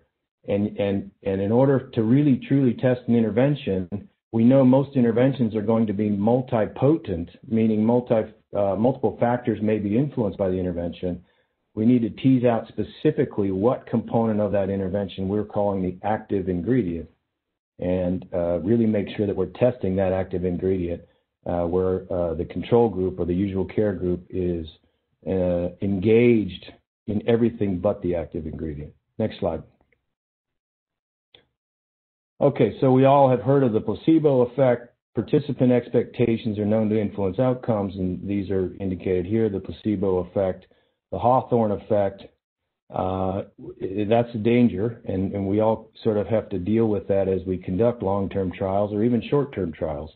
Participants who may change their behavior as a consequence of being observed, and then the Pygmalion. Oftentimes, participants want to perform to the level at which they think the investigators expect them to perform, and so all those sort of have to be considered. Next slide. So options, these are sort of three broad options. Convenience sample sometimes is used, not randomized, does not receive the treatment. Sometimes for practical reasons, this is the way to go. Oftentimes in pilot work leading up to something larger, a convenience sample can have value. The typical control group, which we've already talked about, is the most common way to go, although I would just reiterate, I think if a true randomized controlled trial is conducted, pay close attention to what is the active ingredient, making sure that the control group is engaged on other components. And then finally, the active sort of comparator group. This is an opportunity to actually study two interventions. And so we've got one that we know has some value and can work, but we think we have sort of a better mousetrap or a better option. So both groups are being engaged. Both groups are receiving benefit. We're testing whether or not we can improve on something that's already proven. So an active comparator group can also be attractive. Next slide. These are important, I think, considerations in the context of the populations that this workshop is focused on, because as we've heard, small sample sizes tend to be a problem. Heterogeneity across individuals in a study of 10 or 20 or 30 can be quite problematic to result in anything conclusive when you do a randomized controlled trial. So options as opposed to the standard RCT, delayed intervention. So one group randomized to delayed intervention. They do the assessments during some initial control period, which serves as the control, and then they undergo the treatment. Crossover, which we've heard some about in this workshop, can be quite valuable as long as the washout between, right, the treatment period versus the control period is such that it won't impact, one won't impact the other. So crossovers can be quite useful in a randomized crossover. Run-in, or what some call a wash-in, is a valuable approach. Everybody serves as their own control, essentially, during a they're engaged in the placebo or control treatment first. Everybody gets repeat assessments, and then everybody starts the intervention. In all these cases, one of the nice things is all participants at some point receive the treatment. And the downside of a crossover, of course, is if people are doing very well during intervention, and then they have to cross over to the alternative, which is thought to be less effective, oftentimes people don't want to stop what they're doing. And so that is one danger of a crossover. But these are for the small cohorts that are typically recruited for a lot of the ongoing studies and published work. These are options that I think are quite valuable in that everybody gets treated. Next slide. So we recently put together a workshop at NCMRR led by Allison Cernich, and this is a resulting publication which offers some recommendations. They're not unique to wheelchair users, but they are valuable, I think, overall as a resource for the audience. So I just want to share that. Next slide. So let's talk about heterogeneity, inter-individual response heterogeneity really quickly. I think this is a very important topic to consider. Next slide. So this is just an example of some data across 150 participants in a study, or 140 participants. As a consequence of everybody doing the same treatment, you see sort of this waterfall plot, which shows that not everybody responds the same. The outcome doesn't really matter, so I deleted it. But this just paints the picture that we typically focus on the mean and what the standard error is, or the standard deviation is around that mean. But we really want, we're focused on, are these two means significantly different? I would argue that there's great value in the variance itself. And this is a perfect example. There's a wide variance in responsiveness. It's an opportunity to dive in and study those people on either end of the spectrum rather than focus on those in the middle. So we've adopted this approach for a lot of our clinical trials, as have others, and there's a lot we can learn from this, and potentially to help facilitate precision approaches for those who are on the left side of that graph. So next slide. So how can we use or leverage heterogeneity? These are just some revisiting this diagram again. Some people like to do it at the molecular level. Some people may want to do it looking at modifiable and non-modifiable factors up front. And then there are other factors within the context of behavior, such as what they're doing outside of the supervised effort, how adherent are they, and so forth. So there's a lot that you can sort of unwrap in this diagram to help understand why people responded differently.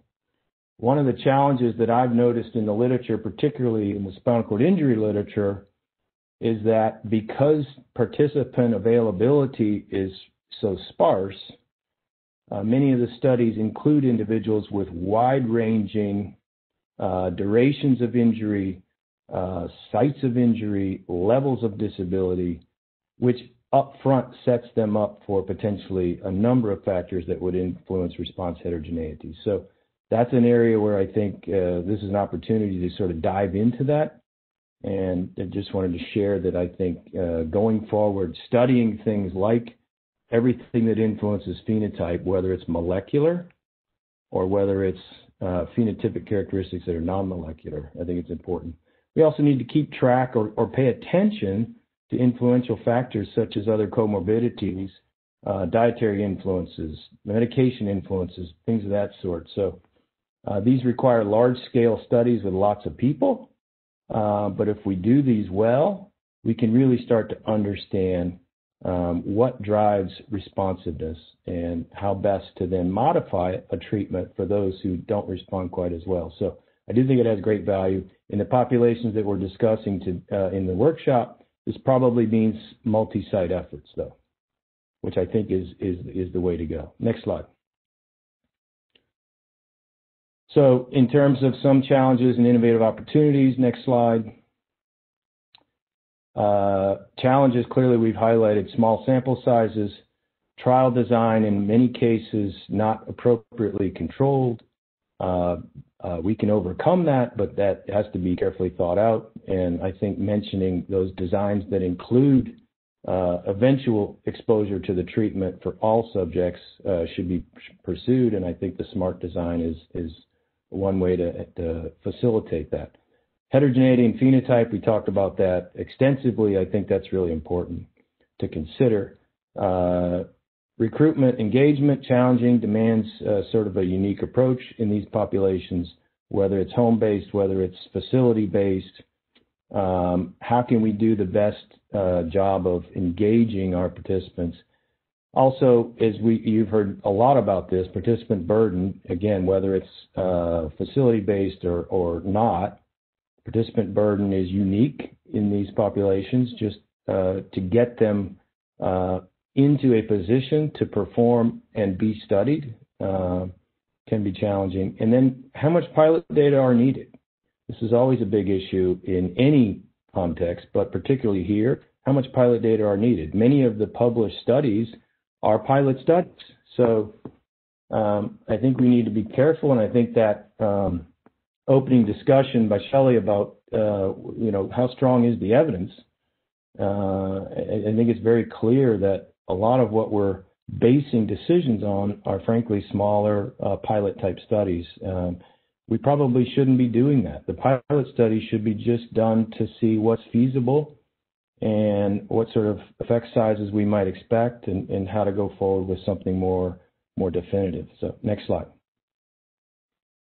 So what are some opportunities? I think acute response studies are very much needed in this space to understand not only differences between individuals who have the same condition and the same mobility challenges, but also differences between those who are confined to a wheelchair versus able-bodied individuals.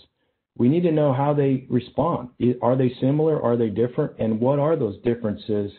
How then can we learn from those differences in the acute response setting to then model our trial design going forward? So these are just two examples of some work out of our group, just to highlight they are very different.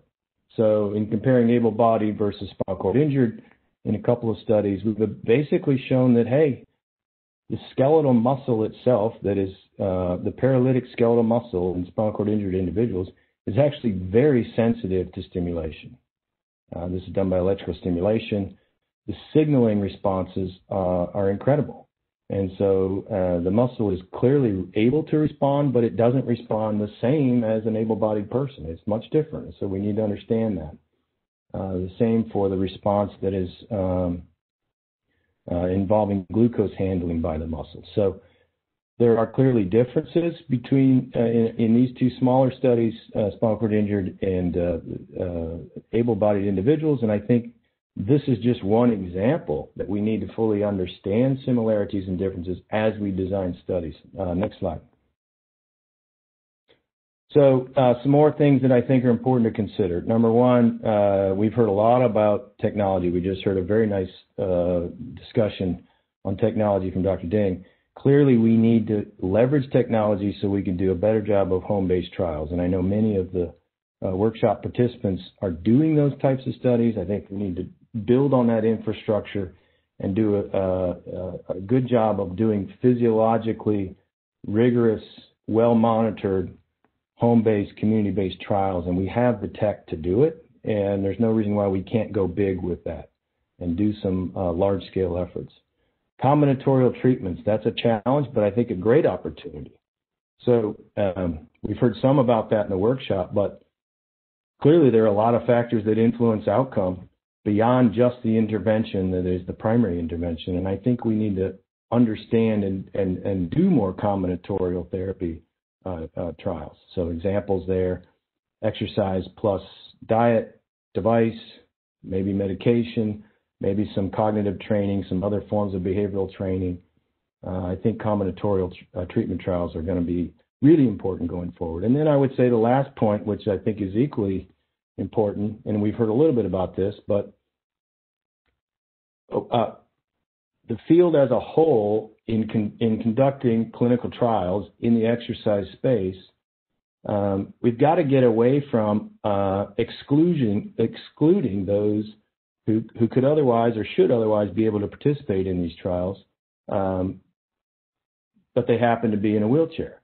There are lots of ways that ongoing studies to answer other questions can be slightly tweaked to be more inclusive of those individuals. And if the studies are on a large enough scale, we can actually begin to understand similarities and differences in responsiveness. So I think focused efforts in the populations of interest are of great value, but I think the larger scale trials that are in other populations who happen to be ambulatory should be more inclusive, which would enable us to really build a valuable database and resource going forward. So I think I just want to make that plea. I think that's important, and you've heard some of that in the workshop. Next slide. I think that's it. That's the last slide, actually. So that was hopefully not over time. I'll stop there. Thank you, Dr. Bannon, for that dynamic presentation. The final presentation for Key Question 4 is Dr. Rachel Cowan on the topic of methodological challenges to defining the physical activity health dose-response relationship in wheelchair users. Welcome, Dr. Cowan. Thank you.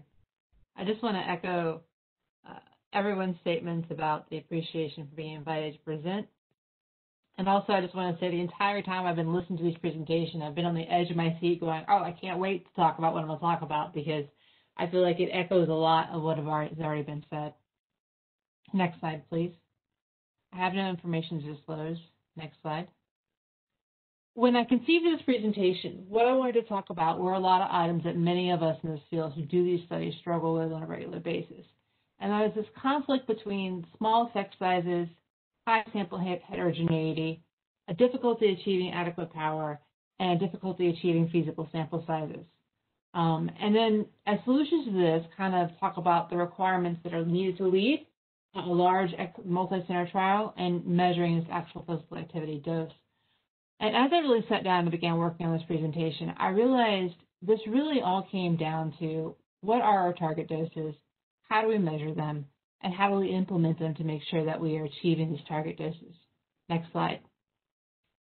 To kind of frame this conversation, I want to anchor this into what are the current physical activity guidelines and what are these doses that we should be evaluating. Next slide. The 2018 physical activity recommendations in the U.S. are adults with disabilities age 18 to 65 should follow the adult guidelines, and they should avoid physical inactivity. Next slide. And to emphasize and reiterate what Dr. Hicks said earlier, is that these are minimum recommendations. This is the minimum amount of physical activity needed to improve and maintain health. There's an aerobic and a resistance component to this. And the aerobic component is that 150 minutes a week of moderate activity, or 75 minutes a week of vigorous activity, or a combination that totals greater than 500 metabolic minutes a week. And this is an important focus on the metabolic minutes. The MET is one metabolic unit is the resting energy expenditure. Next slide. So I want to talk a little bit about how these physical activity guidelines derive, because they help us identify gaps in our knowledge base and gaps in our methodological approaches. Next slide.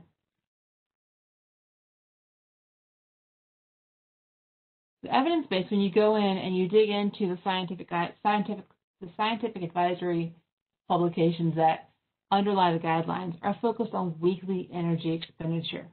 And this weekly energy expenditure are measured in terms of metabolic equivalents. And the health benefits are actually derived from 500 to 1,000 MET minutes per week, and it's translated into these recommendations of 150 minutes of moderate physical activity or 75 minutes of vigorous physical activity. And importantly, the amount that you need is dependent on the target health benefit that you're interested in. And the second point that I want to make is that these indications were derived from prospective cohort studies. And this 500 MET minutes a week is actually the amount that's required to decrease mortality risk. Next slide.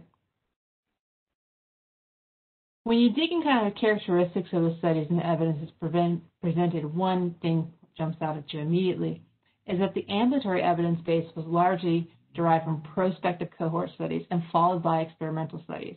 And what we've done in the disabled community is we focus on these experimental studies. And this is where we start. Many of these, as indicated in the evidence presented this morning in the first session, was that we have RCTs. There's still a limited number, and many of them are pre-post with no control group. The second thing is when we look at these outcomes, in the ambulatory studies, it focuses heavily on mortality risk, morbidity risk, and cancer risk, and the health outcomes in the disabled groups notably lack these. Next slide. This slide is a little busy, but what I want to do is illustrate the importance of prospective cohort studies. And so what this slide shows on the y-axis of the graph is decreasing mortality risk. On the x-axis is increasing energy expenditure per week. And what they found by pulling the data from 6 different studies in the National Cancer Institute Cohort Consortium, which is a total of, I can't even believe I'm saying this, over 600,000 individuals with a mean follow-up time of 14 years, is that there was a 20% decrease in mortality risk for persons who accumulated less than the minimum guidelines. So less than. So even if we can just start to get people active, if we were following them prospectively, we might be able to identify different thresholds for ourselves. Next slide.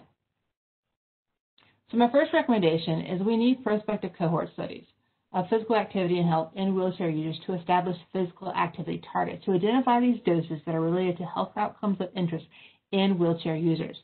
And when we do this, we need to include the full spectrum of functional impairment.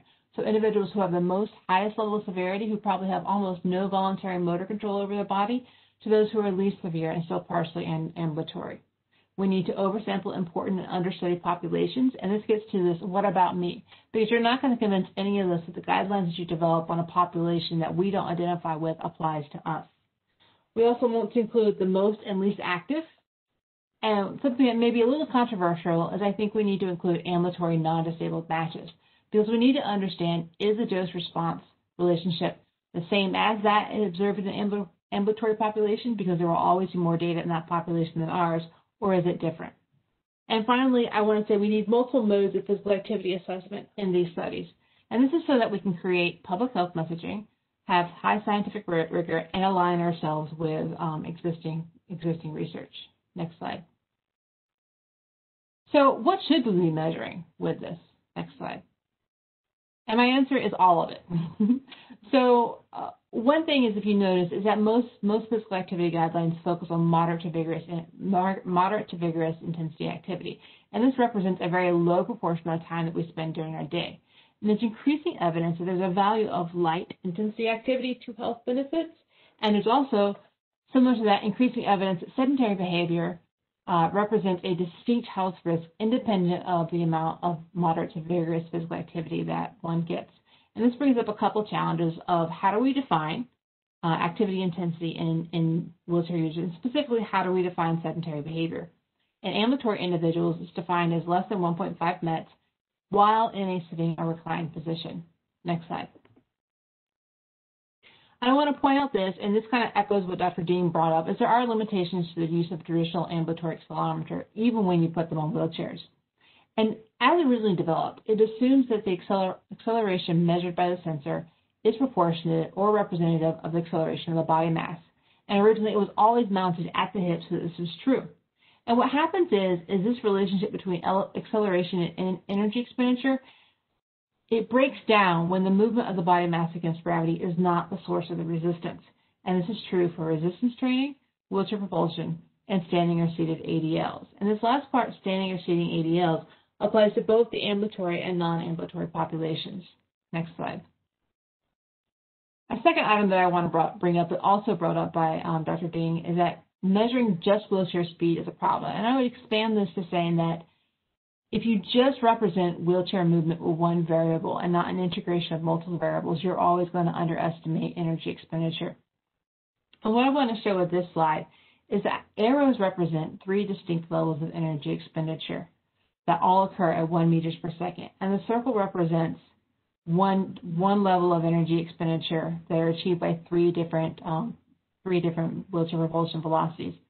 And this study was conducted on a wheelchair treadmill, and the x-axis demonstrates 13 different combinations of wheelchair propulsion speed and treadmill slope. And although this represents the effect of slope, the same holds true when we talk about soft surfaces and when we talk about maneuvering a wheelchair instead of propelling it into a straight line. Next slide. And so my recommendation is that we need to improve the measurement of our type and intensity of physical activity in wheelchair users. We need to figure out how do we measure resistance training, both in a way that allows us to create a public health message that can be implemented by wheelchair users and science-based evidence. We need additional validation and refinement of existing measures. And when I look at questionnaire-based research on measures of physical activity, most of them have limited validations in multiple groups. That is, one group creates it and validates it and uses it.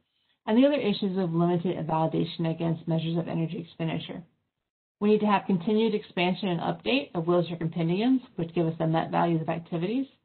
We need to develop techniques to measure wheelchair rolling resistance dynamically in free living situations, because this is going to allow us to improve our accelerometry estimate. And we need to develop new hybrid approaches to measure energy expenditure.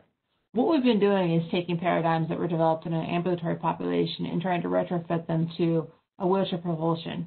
And that just doesn't work well. And so we need to really think differently about how we do this. Next slide. So this brings us to what health outcomes should we target with physical activity. Next slide. And what I'm showing here, and it's a little busy, and this kind of echoes a lot of what we've heard over the past couple of days, is that, there's a limited focus on groups. So the 2018 physical activity guidelines focused on multiple sclerosis and spinal cord injury. And they looked for what is the relationship between physical activity and the risk of comorbid conditions, physical function, and health-related quality of life. And what they found was driven by what was available, which seems like an obvious statement to say. But what I want to emphasize is what has been studied is driven by public health priorities, such as metabolic health, disease, and mortality. But it's also driven by the investigators and what the funding agencies rank as their priorities. And these priorities and focuses have not been informed by wheelchair users for the most part. Next slide. And so my recommendation is that we need to identify target health outcomes preferred by wheelchair users.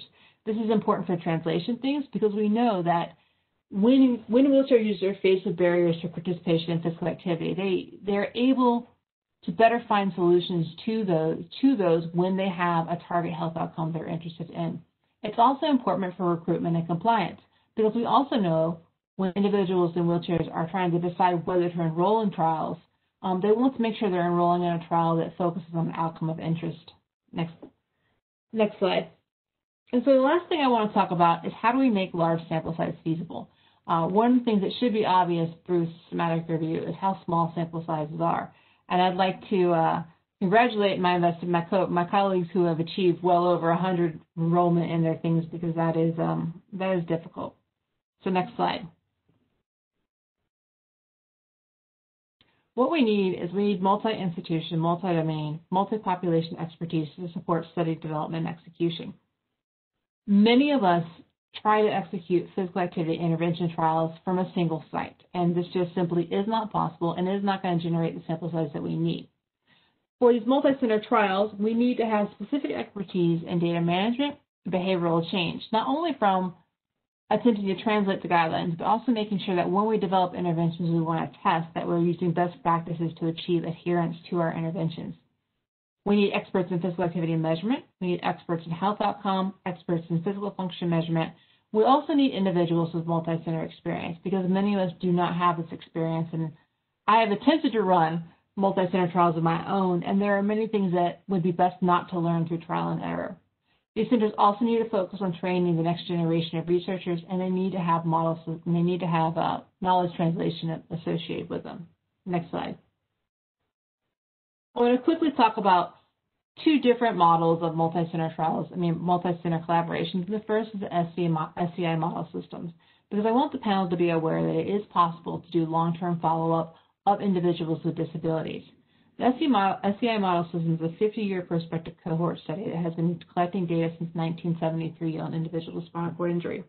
It has funded 31 different centers over that time period, with currently 16 centers that are funded. These centers track a variety of health outcomes at admission to rehabilitation or during rehabilitation, and then at 1 year, 5 years, 10 years, and every 5 years after post-discharge. They also track mortality. Can you imagine what we would know already if we were already tracking physical activity in this group? But one challenge is it's a NIDILRR-funded project. And one of the challenges with NIDILRR-funded projects is that indirect costs are considered part of total cost. And so even though these centers are well funded, we're finding it increasingly challenging to actually be able to execute the work we're charged with because of the limitations in the funding. The second one that I want to indicate are the Claude D. Pepper Older American Independence Centers, which are centers of excellence in geriatric research and research career development. And their objective is to increase scientific knowledge that leads to better ways to maintain or restore independence in older persons. And it really would just be amazing if we had a similar type of system set up to study the relationship between physical activity and health. My timer, sorry. My physical activity, health, in wheelchair users. Next.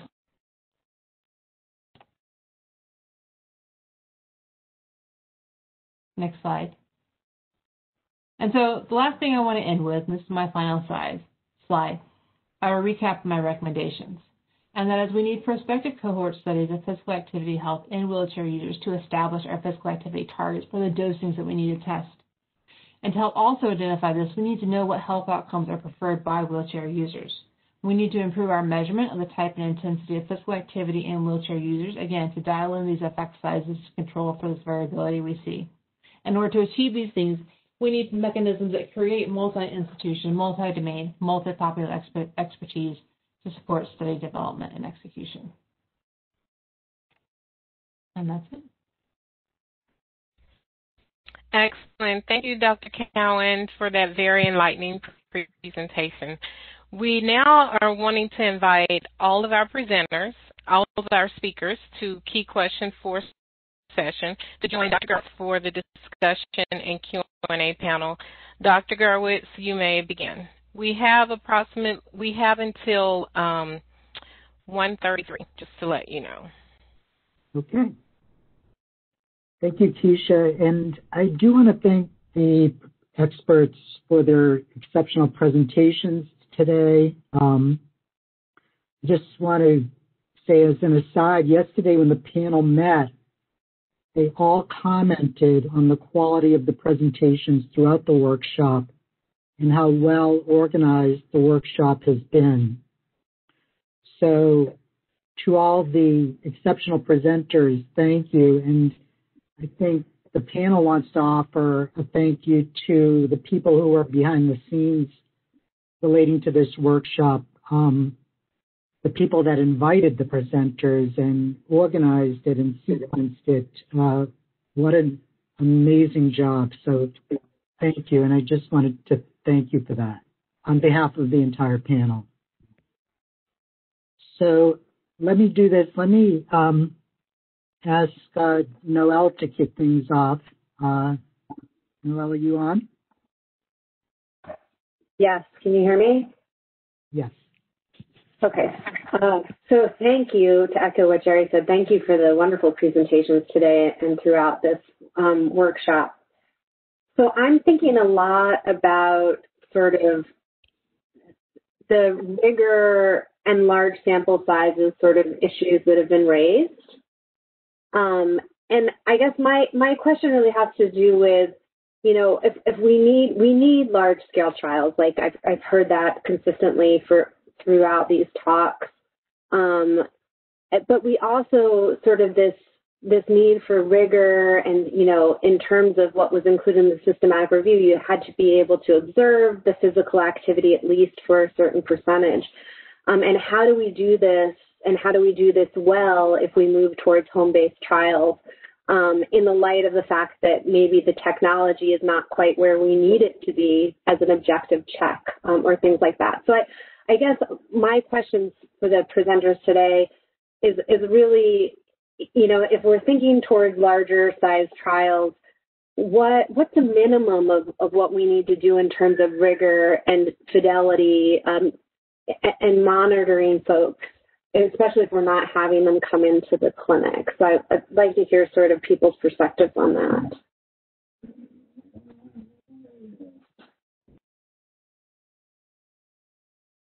This is Marcus Baumann. I'll just chime in with a couple comments. First, I would say some groups are doing this quite well already. But again, the studies probably aren't of the size we would like. But I think depending on what the outcome measures are and whether or not dose specificity is really, really important, if it is, we can do pretty rigorous, actually quite rigorous physiological monitoring now. We have video capabilities as well. We have the ability to do coaching in the home. So I think we just need to think about being creative, and certainly if for those studies that go to home-based, not lose sight of the importance of engagement. But I do think we have the technology to both engage well and to monitor well. So in the end, we can truly test doses.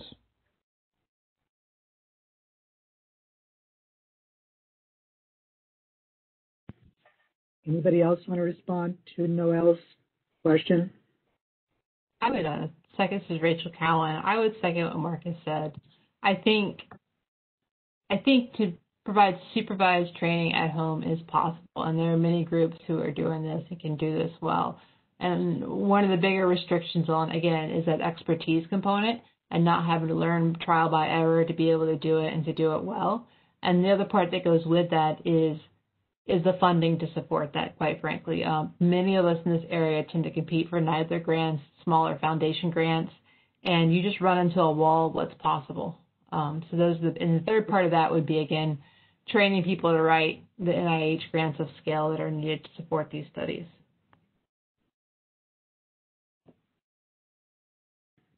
This is Dane Ding. I would echo those two. I think from the technology perspective, a lot of things could be done, even like just monitoring the equipment used, and you can simply put a sensor on it so you can log how many times they're using it and things like that. And on top of that, I agree with Mark about all these physiological monitoring, that if you can see the person and also see the results, then you have a really good gauge about their intensity as well. I think the challenge with technology is if you don't see them and then you're still monitoring them over a long period of time, and then that accuracy is still uncertain at this moment.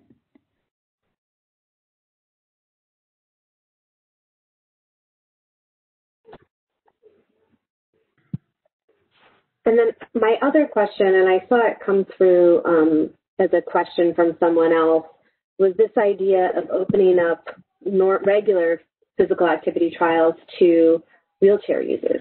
Because right now they're excluded in almost, I would say, probably the majority of trials. And I just wonder, like, part of me is excited by that sort of recommendation because I feel like that's probably the direction we need to go, but it's a huge paradigm shift because then as a PI, if you're doing a study and you have, a dozen wheelchair users, what do you do with that data that's meaningful? And what can you do with that data? So I don't know if anyone has sort of recommendations or suggestions for do you feel like that type of paradigm shift is important? Should we be prioritizing that?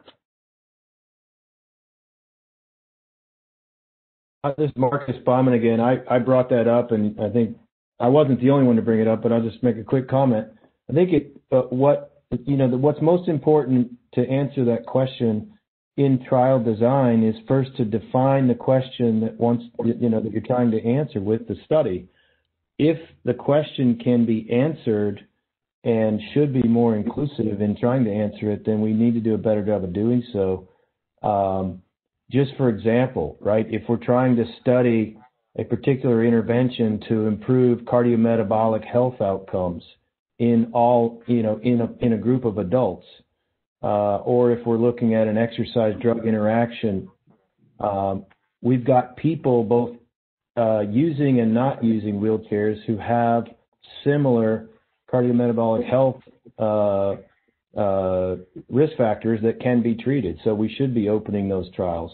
I think we just need to be creative about it. And again, going back to Rachel's emphasis on the multi-center, I would love to see the entire exercise field move more toward the phase 3 equivalent multi-center trials, something of the order of MotorPack or SPARKS-3, which is Daniel Corcos's new phase 3 in Parkinson's disease. When we start to go big enough, having those small subsets who happen to be in wheelchairs, the data will accumulate. I think it's a really important time to do it and to, frankly, look at similarities versus differences in efficacy of the interventions.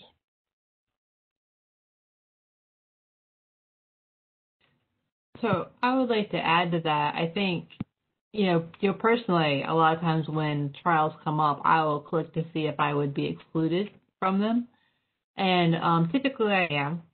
And so I think it would be valuable to require inclusions of a disabled subgroup of some sort. But it would also be important, as you said, Noelle, to provide support for investigators who are not experienced in this group. Partly to ensure, high rigor of the data collection quality that's done and all the challenges that are associated are properly addressed. But it's also going to be challenging for someone who doesn't have these relationships with these communities to enroll these individuals.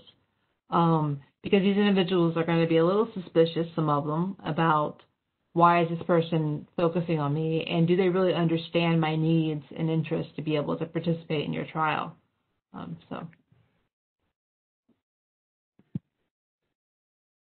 Why don't I move along to Kelly? Well, thank you for that discussion. That was a question that I had as well. Dr. Cowan, can you clarify for me your second to last slide? I'm really intrigued about supporting observational studies, and you had suggested using the funded Claude Pepper Centers, but I didn't quite understand all of the issues there. Well, I wasn't quite saying using the Claude Pepper, but it would be, you could potentially do that. You could, as a way to kind of expand on the previous question, potentially embed some of this. Because my background training actually is with older adults with mobility impairments, and I have worked with some of the Pepper Centers at Wake Forest and the University of Pittsburgh. And so some of the concerns are parallel and experiences are parallel, so that could be one option to leverage an existing infrastructure. And also at many of those locations, the expertise that you would need to be able to conduct these similar types of populations is already there, and the groups may or may not be working together. Right. Okay, thank you for that clarification. And then I wanted to go back to our presentation on adverse events. Dr. Catherine Groby, your presentation gave me an appreciation of how much more frequently adverse events occur in these populations. I did not realize that. And you've invested a lot of time in creating a coding and tracking system, and all intervention research studies need to track these events. So I wonder what would need to happen to adopt this type of coding scheme and process to help other intervention studies, to make it easier, because it's not being reported from what we learned from the systematic review.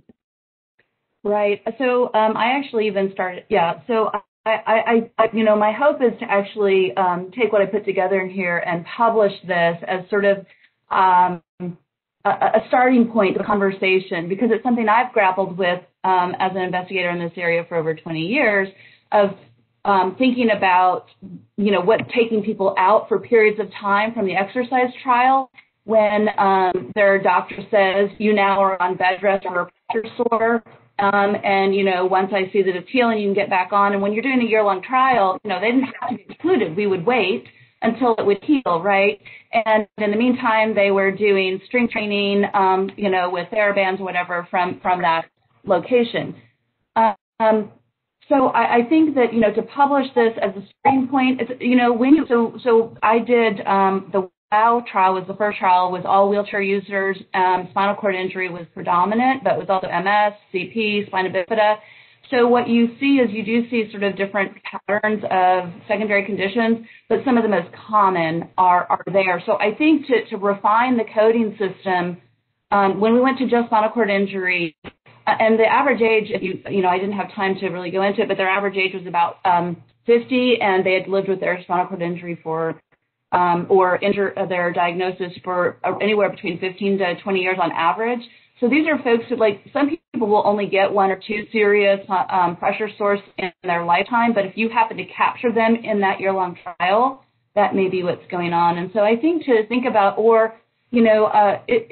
all of the things that happen to people that are disability-related but predictable, I think we need to code and think through. And so I think if we can start this conversation in a paper format, and to me, while the adverse events are really important to look at, are we causing any further damage? And going back to this point of overuse and exacerbating existing chronic shoulder problems, the majority of the time people knew I have this thing, and we would have a conversation. Do not do X.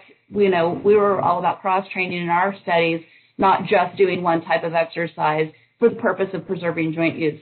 And so they already knew, okay, when I start to get this is a twinge, I shouldn't continue. I'm going to switch to another activity. And so they're very knowledgeable. And so they might shift modalities for exercise from maybe hand cycling to swimming, where they're not using their arms as much and kicking, right, or treading water. So I think it's really important for us to track these to be sure we're not exacerbating. And one of the things that I just wanted to say that I heard from participants when we were concerned, we had somebody who had spinal ischemia in a trial, and she was hospitalized. She was concerned, and I was concerned, did the exercise cause it? And she actually said that the doctor told her, no, as a matter of fact, we think that you're going to have a more rapid recovery because you came into this much more fit, because I think it was about 6 months in. And so she was feeling much better, that while she ended up having then greater loss of function, that she regained some additional function because she was able to get moving again more quickly after that event. So it's a really tough dilemma to work through from a study standpoint when you're doing community-based intervention, where you don't bring them to the clinic all the time, but maintaining that communication is vital to both know what's going on with them, know the impact, and also know whether the exercise was helping or hindering. So far, we've seen very few times when exercise was actually hindering, and just one example for everybody of something I had to deal with one, an NIH-funded exercise trial. We had a person who was wheeling in their neighborhood, and this is about environmental barriers and poorly kept maintained neighborhoods and sidewalks. He actually, while wheeling for exercise in his neighborhood, he hit an uneven area in the sidewalk, flipped him out of his wheelchair, had to write it up as an adverse event. He only got scraped up, no broken injuries. I mean, somebody could do that and have actually broken a bone because of osteoporosis, right, if they've been in a chair for 30 plus years. He only scraped himself up. He was young. But the IRB asked us, should we tell him not to exercise outside anymore? Now, which is more harmful, right? I mean, if you're a wheelchair user, you're always at risk for falls, which is where we saw a lot of other falls that had nothing to do with exercise. It was trying to transfer from the chair to a new van or something, right? So just thinking about that weighing what's more important. Living is risky, so is exercise, but the risk may be worth the benefit. Thank you. Thank you very much. Terry, I'll give it back to you. Daryl?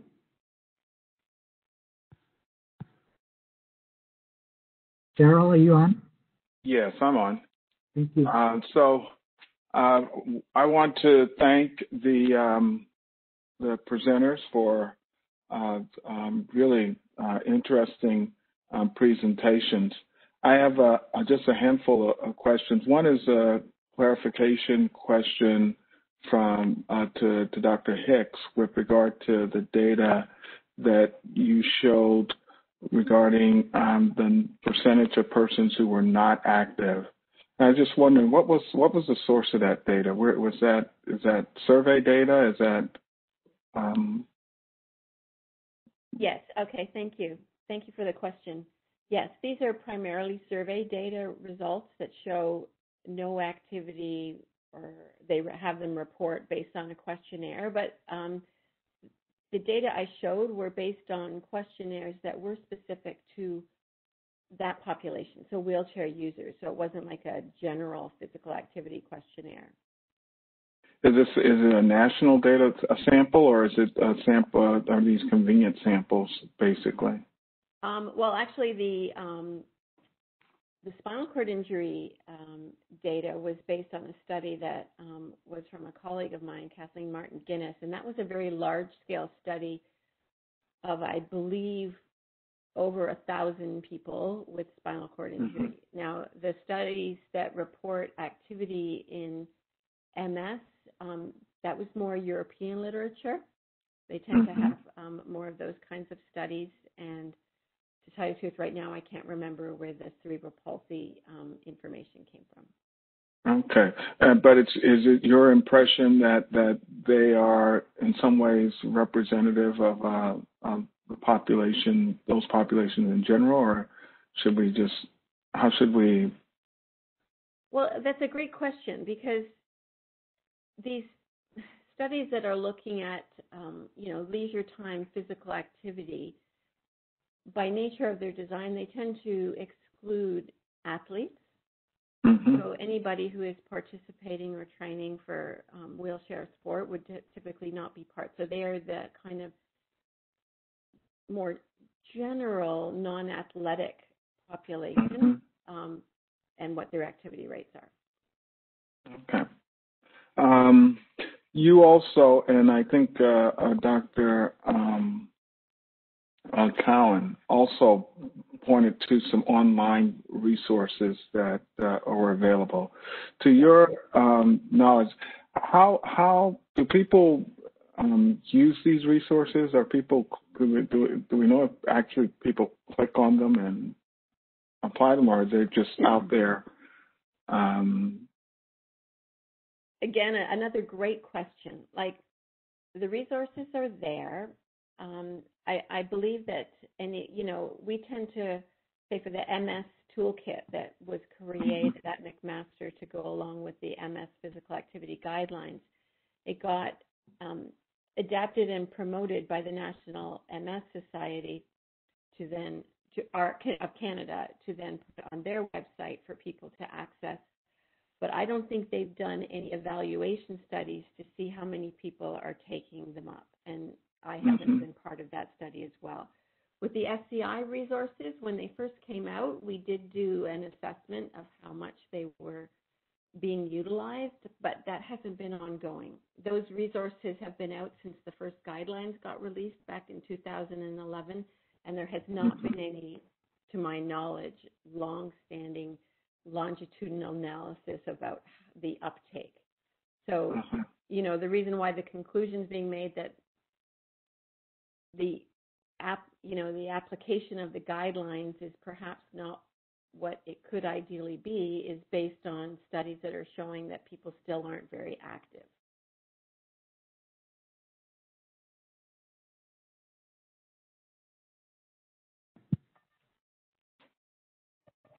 Thank you. Go ahead, Carol.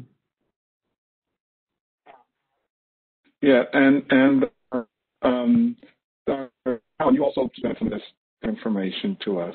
Is your sense, or who's the audience for these? I don't think I pointed out online information. Some things I linked were to appendices in the scientific, appendices to the guidelines development, but not consumer grade information. Okay. All right. Well, I do have a question with regard to the use of alternative study methods, and with regard to the use of these alternative study designs, which I found really fascinating, is it your opinion that these designs, that because of this population that we're trying to study, that these designs would be, I guess, more optimal, that for some reason, because of the complexity of just trying to recruit these patients to studies, that using these designs could help us really push the science further, and therefore we should put some resources there as opposed to really trying to do the RCTs that have long been sort of the gold standard.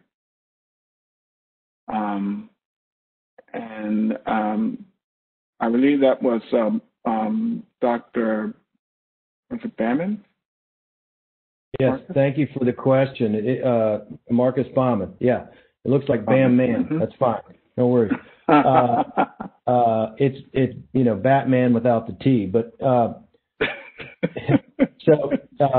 I think it's a great question, and I would say yes. I'm a strong advocate for the alternative designs, and I would say for two main reasons. One is I think using more creative designs will enable us to push further and push faster in terms of identifying meaningful outcomes and testing various doses and various forms of treatment.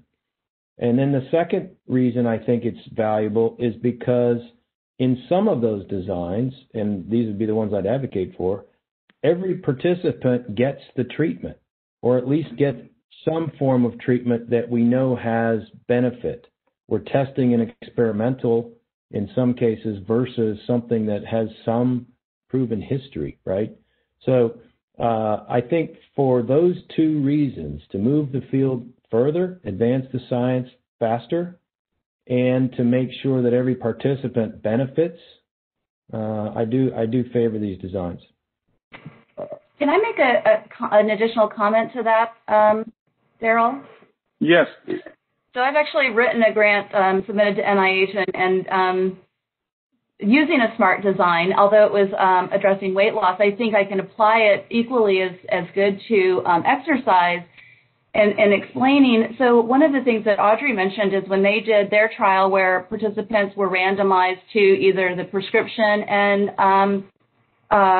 informational sheet or informational sheet, and everybody was required to use their own resources. Not everybody has those resources. If you think about who the majority of wheelchair users are with very low income, low education, all of those social determinants of health have major impacts. So when what we haven't spent a lot of time talking about are the impacts of the environments that people are in. And so art design, you could randomize, and if you think just doing some of the behavioral training, theory-based behavioral training of goal setting, problem solving, relapse prevention, if you think that's going to work, and you give people what I would call starter package of exercise equipment, that might be all some people need because they have all their own resources, but that providing those initial tools is going to be helpful.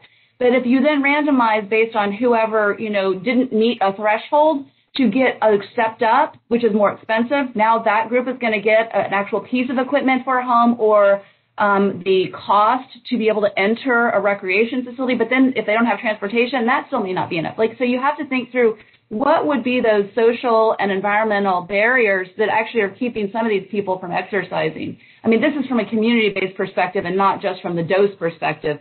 But if you're really trying to, as I'm a behavioral psychologist, if you're really trying to get that behavioral change within true community settings, you'd have to think through, and you could then use this design to efficiently look at, because then you can then target what are the variables that might predict who is going to need the higher level, because not everybody needs the higher level. Some people, as Audrey's data showed, could do fine with just an informational sheet, right, to start getting exercise. Thank you. I'm going to ask a quick question from one of the attendees, and then I'm going to move to Boris and then Kirsten. So this is the quick question to Dr. Dinh. Dr. Ding, do you have any suggestions on how to measure physical activity in individuals who are not able to propel themselves in a wheelchair?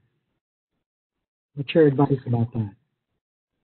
Yeah, that is a good question. Like, there's not a lot of research out there at all for power wheelchair users. If they only use the joystick to push the wheelchair and rarely use their upper extremities. And in that case, I think their resting energy expenditure also very important as well, because given the muscle mass loss and everything and physiological changes, and I think it's really hard to gauge that even at the fundamental level, not only like the activity monitoring. So I think we need to look at from that basic science perspective as well. And I'd like to make one comment on that. When we're thinking about dosing, it's also important to figure out how can we provide dosing for these individuals, because based on what we know about the relationship between physical activity and health, the people who get the best, any incremental change in physical activity and energy expenditure will have disproportionate benefits for people who are the least active. And so even if this dosing is something like FES or passive range of motion or something like that. Thank you. Boris.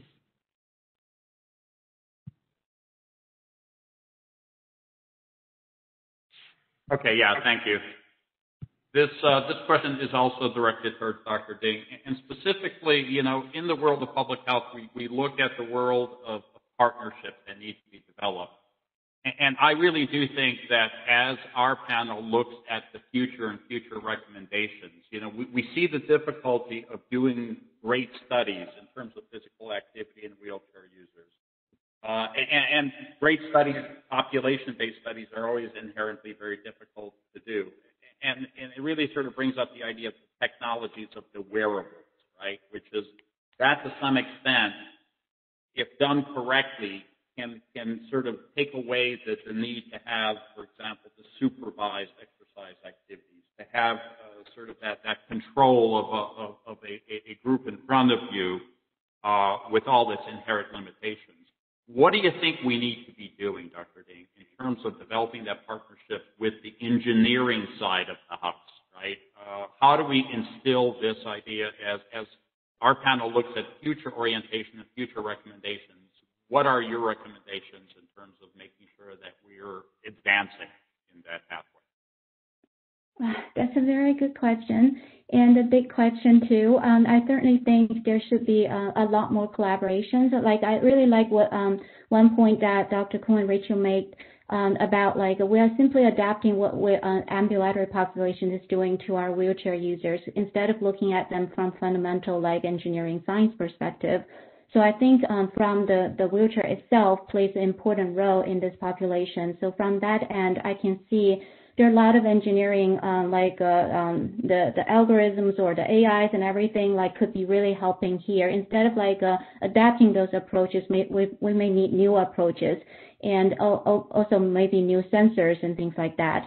So I think there's a good collaboration from the technology end to advance that. And that's one perspective with the engineering side of the collaboration, but also within our own community, I think we should consolidate those information too, to kind of resolve all these inconsistencies that we're seeing with small studies and with different protocols. I think that has to be coming from the group as a whole to kind of have guidelines or have some sort of white papers or something, some recommendations that we can actually given out to the group. And so we can advance that faster rather than like in a silo, everybody doing a little piece, but we can't really looking at them across each other. So I think that's, hopefully that answers some of your questions. Great. And then to the wider group, any other opinions on the idea of use of technology? Again, in the 21st century, what else should we be looking at? This is Marcus. I'd like to just make a quick comment. In addition to all the information from Dr. Ding, just sort of a quick plug. I think going forward, the community needs resources, and you pointed that out. One potentially really important resource, which is an NCMRR-supported, NICHD-supported National Resource Center, is called the Restore Center at Stanford. And I think leading-edge science and technology development for sensors, a bunch, a number of very talented investigators there. So I think partnering with groups like that and leveraging, frankly, the developmental capabilities from groups like that will be quite valuable going forward. So, and I have no affiliation, so that was not a shameless plug. And I would like to make one comment on this as well. I think important when we're thinking about this and developing kind of customized solutions for wheelchair users to address these issues and technology-wise, we need to be careful about creating what end up being orphan technologies that end up getting abandoned and not implemented. And so what would be best for wheelchair users is if there is something that needs to be developed that the broader population needs, but also serves the needs of wheelchair users. Because if it's picked up and adopted by a larger group, then that starts bringing in kind of the scale of production, brings the cost down. Examples of this are, two great examples are Bluetooth devices. So these Bluetooth earpieces you use to work with your phone and everything. These solve problems for individuals with cervical spinal cord injuries, and if they were developed independently, would be prohibitively expensive. The second example are iPads. iPads are these ideal augmentative and alternative communication devices, which when they were developed as independent pieces of technology for individuals with communication challenges were, $20,000 a piece and very specialized and cumbersome. My third example are the automatic door openers on minivans that are so common now. Those used to be very special devices for adapted minivans with ramps and everything, and now they're production level things that all consumers use. So as we focus on this, if there's a way to embed this in a larger demand by requiring that wheelchair users be customized, this is how you're going to ensure it's picked up and adopted worldwide. Yeah, I would add that's a great point. We're already seeing these barriers. There's tons of wearable devices on the market right now, but only one works for wheelchair users. So we need to, in addition to need newer technologies and newer methods, we also need to figure out how we can work with industry or like Advance ourselves to kind of provide better recommendations to these companies that they can actually adapt their devices to our users. So I think that's another, maybe quicker solution, faster solution than also work with engineering to look into some new solutions, newer sensors. And we always advocate for those universal designs. I mean, that's the most adopted for this population instead of some niche market specifically for wheelchair users. And then I would add to that, too, that perhaps you could look into some things that have been related, like with I think some of the medication or vaccines for rare diseases, whereby companies that create those get advantages in other markets. So to incentivize customized developments by giving advantages to those groups who do that in other areas that they value. Okay, I'm going to move on to Kirsten.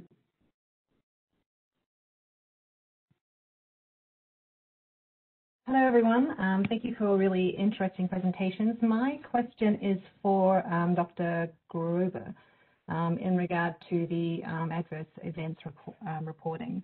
So I think, this kind of work is incredibly important for multiple fields and is done infrequently. I think the biggest fear which you started to err towards among investigators is probably what, the interactions with the IRB board and what is this going to trigger. And I think this could lead to great reluctance of reporting. So you gave one example. I'm wondering, how common were interactions like that with your IRB board and the extent of frustration that you experienced in the process? So I will say I've moved to several institutions during over the course of those 15 years, and frankly, the very first example I gave you was the only one where it was a problem. And once we, in writing, explained to them how there would be a much greater ethical dilemma than, the risk of fall is just when he lives if he could have fallen in his home. So we didn't have much pushback, actually, with any of our IRBs. So we just were tracking these from the get-go in our own Excel spreadsheets. Every single event we were hearing from our participants, we would just track in a spreadsheet. And at the end of the continuing review, we would submit all of them. The majority of the ones that were secondary conditions are expected events. So when we did our rating system of severity, even though some of them might have been severe and required, weeks of hospitalization, it was an expected event because the person was already at risk and they were under a doctor's care. And so we never got from the IRB any pushback, even if we had to report it in the short, if it was somebody was hospitalized, we immediately would report it. So we never got any pushback. Occasionally we would get a phone call about what was going on, or an email. And so we did not have any, and that ended up being with 4 different IRBs as we were, as I was moving institutions and to another location. What was the bigger issue is I started this research before cell phones, and we would really only get them if people would send us their exercise logs, the paper exercise logs, like what Audrey was talking about, and they would write something on that log. And so it would take us, maybe a couple of weeks to get the report, and then we'd reach out by phone. And by the time we do the phone tag issue, the thing would have been entirely resolved. And so it wasn't a big deal. As we got into cell phones and our participants actually don't pick up the phone to answer our calls, they would just text us, I'm going to miss tonight's session because I had X event. We would then need the detail from them. That actually got to be a bit more staff time intensive than just the IRB concerns, just to track down the details, especially if somebody was hospitalized for an event. And even, because of the nature of these populations, we even had somebody needing a colonoscopy, and during the procedure ended up getting a pressure sore. So a single colonoscopy ended up, and multiple series of things later, we ended up having to report multiple health events for that person. So just the back and forth is the time-intensive nature on the staff. Right.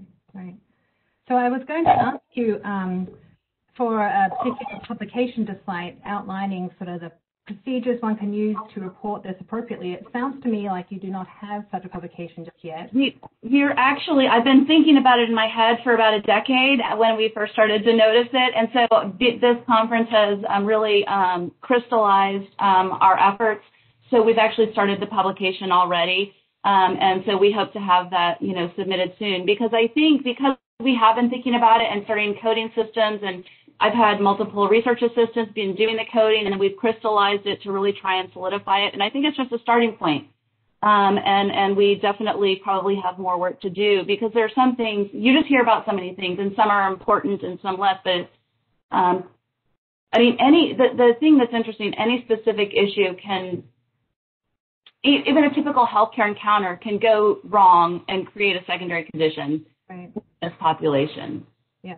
So one final comment. I was so in the absence of that publication yet, we're going to need to move quite quickly in generating this report. I'm writing this little section on harms.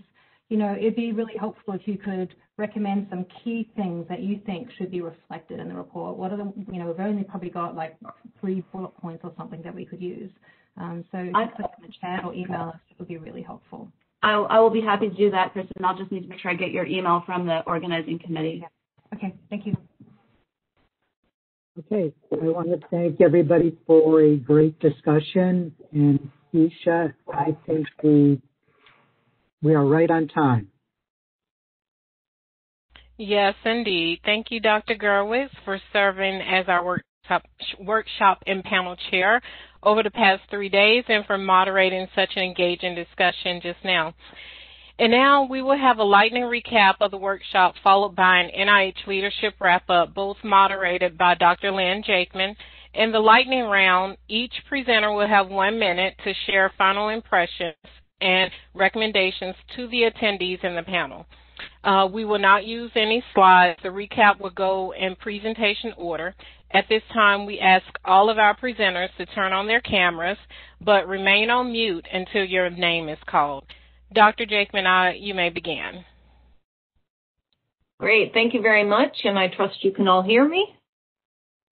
For those of you who don't know me, I'm a member of the organizing committee, and I'm the director of the Division of Neuroscience at the National Institutes of Neurological Disorders and Stroke, NINDS, and have been working together with my colleagues at NINDS and NICHD on thinking up, organizing, and planning this conference. So for the lightning round, as you got an email from Joe Bonner yesterday, we're going to go in the order of presentation and ask each of you just to give us 1 minute of your final impressions, recommendations, something you've taken away from the workshop, and we'll go in order. So I'd like to start with Carrie Morgan.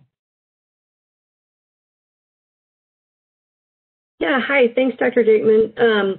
You know, my takeaway from the past 3 days is that we've done a lot of work, but we have a lot more work to do to get the evidence to where we really want it to be. I thought it was really interesting that even though we had a vast scope of topics and expertise over the last 3 days, there were really clear recommendations that were made repeatedly across speakers to move the work forward. So I almost think we sort of have a roadmap for us. And, you know, and these are just to name a few, but repeatedly people mention needing more longitudinal studies. Repeatedly people mention that we need to make sure that we're including a wider spectrum of the population of people that use wheelchairs, to include people that are underrepresented, folks that are underserved, make sure that we're representing a wide range of ability levels. And I think another common one that repeatedly came up was this need for better understanding dosing, duration, and intensity. I think the other thing that became clear over the past 3 days was that we really had this gap between the findings of the systematic review and sort of this discussion of primary outcomes. In the systematic review, you know, it was very much focused on things such as walking. And I think the speakers really highlighted the need for other outcomes, more participation-based, and that there was really a gap there. So, you know, my hope is that if we do the systematic review again in the future, that we really see these other valuable outcomes that I think represent the health of people with disabilities being represented better. So I really I appreciate being a part of this. I really hope that the recommendations that come out of this workshop are translational and impact what's happening in the community for people with disabilities that use wheelchairs. Great. Thanks so much, Carrie. I'm Debbie Backus. Thank you. I agree with Carrie, and I think one of the groups that's very underrepresented is the people with severe disability who use wheelchairs full time. They face barriers. They may not be athletes. They may not be able to use their arms and their hands for exercise. But we, as well as others, have shown that people with MS and SCI with severe disability can increase their physical activity through the use of technologies such as eSTEM. They can improve their performance, their capacity, markers of secondary conditions, quality of life. We need to study what's sufficient and beneficial for people with severe disability separate from those who are able to walk, and not just consider the diagnosis as the inclusion criterion. And we need to study the impact of increasing accessibility by putting things like FES bikes or other technologies into the gyms and the homes. And finally, I think we really need longitudinal and pragmatic trials too, but we also might consider clinicians and researchers partnering, using the same outcome measures to more quickly build large data sets that we can leverage to fully understand the long-term impact of physical activity interventions for all people who use wheelchairs. And I really appreciated being part of this. This has been a really inspiring 3 days. Thanks so much. Great. Thank you so much. Rob Model. Yeah, well, first and foremost, thank you for being part of this. And my head, I must admit, is spinning with all the information that I've heard. I have 4 thoughts. One of the thoughts is I think we need to be clear in our definitions and concepts that are guiding the discussion. I've heard the use of physical activity quite often, and that use including lifestyle, sport, occupation, and exercise. And then I've heard other times physical activity just being defined as exercise. And there's been very little discussion about sedentary behavior in the larger picture of this discussion. So I think we have to be very clear in what we mean by physical activity. I want to second a comment by Dr. Morgan. The systematic review seems somewhat inconsistent with the literature and or missing some papers, particularly in MS. There's been a lot of, when I looked at some of the tables, there are a lot of papers that I see that are missing that I just don't understand why they're not in there. And I think that it's giving some stories that may not be representative. I think I heard very little other than Dr. Bombardier on the science of behavior change and sustainability from the perspective of integrating behavior change interventions that utilize behavior change techniques based on things like the behavior change wheel and things along those lines to optimize actually changing behavior. And I think that this idea of ideal control condition needs a little bit more vetting, because we need to figure out what we're actually controlling for when we talk about a control for physical activity or exercise. Is it movement? Is it energy expenditure? Is it social engagement? Is it activation? I mean, those are all important things that we have to figure out what we want to control for. But otherwise, thank you. Great, thank you. James Roomer. Yes, thank you for, again, the invitation. I'd like to support what everybody has already said. It's been a, very enlightening meeting with, very strong group of researchers. My big takeaway is we've got to continually think about our current physical activity ecosystem. Much of the work we do in these controlled trials has very little generalizability to the natural settings where people exercise, outdoor settings, fitness centers, etc.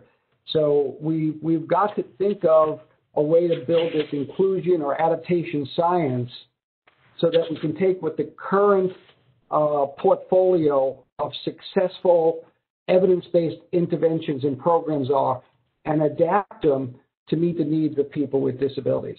So I would just like to encourage everybody as they think through their RCTs and the work that they're doing, that you look at the big picture to determine what will be the end result and in what type of service delivery system are we anticipating that this program would be implemented in. Thank you. Great, thank you, James. And now moving on to our speakers for panel 2. Sherry Blowett. You here, Sherry?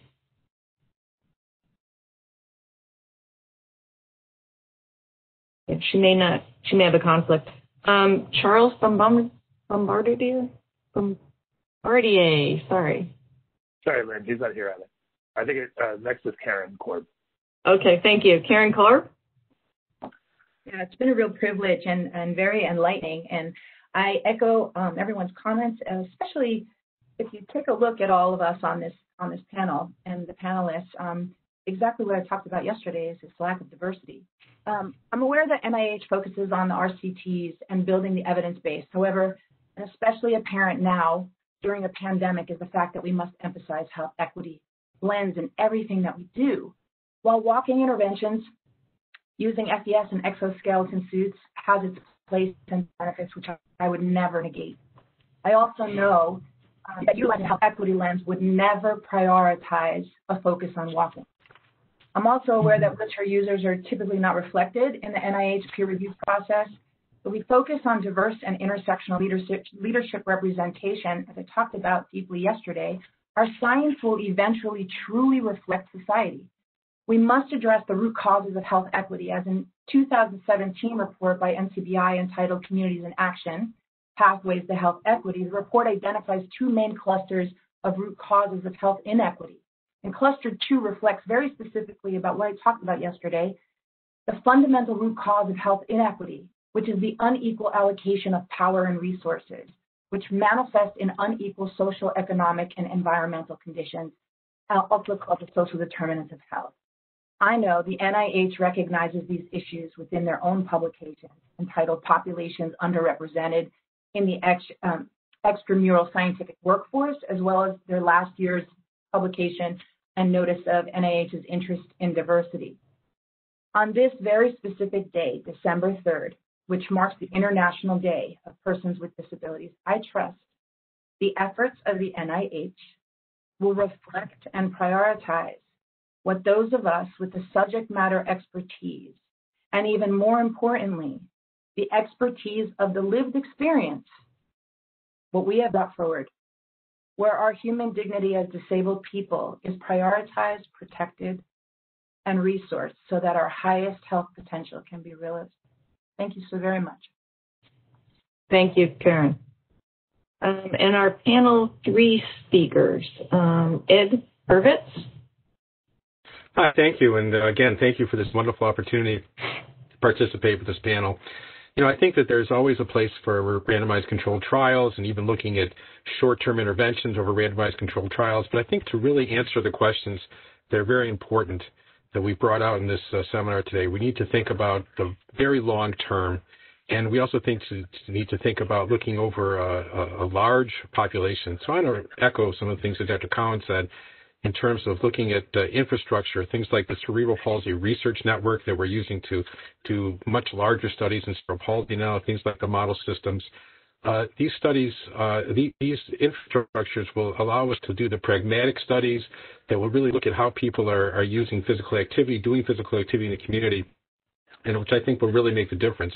Along with that, we also need to think about measures that can be done in a clinic setting, in a physical therapy setting, and these kind of things that can be done simply and easily to look at these outcomes that are most important to people.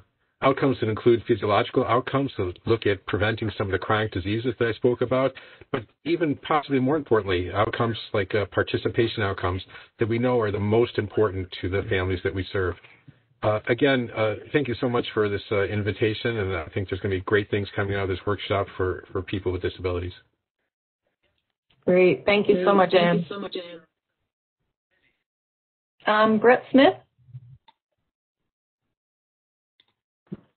Thank you again for the invite, and following on from my presentation, gender as a social construction, fluid and embodied, matters when it comes to physical activity participation. The reasons why it matters and how it impacts on participation is multifaceted and moving. We need more community-based research and physical activity promotion practices that are gender sensitive. Co-produced research that values lived experience and considers it important knowledge can be useful here. Healthcare professionals are important, but in co-produced research it was found that social care workers were the preferred messengers for males and females. Importantly too, social care workers have a great desire and reach in terms of promoting physical activity. Sedentary behaviour messages should not be ableist. No more sit less, stand more. We need better and more quality RCTs, both in clinical and community settings, which are longitudinal. Equally, we need to expand our methods, including using creative qualitative methodologies, which can be generalised just differently than statistical probability generalisability, to produce knowledge and outcomes that matter not always to researchers, but to people with disabilities themselves. We need more community-based research and work on intersectionality. We need to implement knowledge that's within community settings, working with, not on, people with disabilities. That knowledge includes, but goes way beyond, producing more refined guidelines. Thank you. It's been an honour to participate in this. Thank you, Brett, very much. And now I'm going to move on to our speakers from today's session, the fourth key question, starting with Audrey Hicks. Thank you very much. I probably am going to be echoing a lot of what other people have already been saying. This has been a really inspiring 3 days. I don't think any of us would have any disagreement of the importance of physical activity and all its varied benefits. So I would just want to caution the NIH to not try to reinvent the wheel as we're moving forward. We know physical activity is good for us. What is a problem is getting more participation from the wheelchair users, and I think a lot of our studies do have problems with ecological validity in terms of translating what we find in our labs into the community, and that's a big problem. I really admire Karen and Sherry and Carrie for their insight as having a lived experience with wheelchairs, and I really think we should value their input in how we move forward. And, you know, from an equity standpoint, I am definitely supportive of including people who use wheelchairs in our regular physical activity trials as well for specific questioning. But thank you so much. This has been really exciting.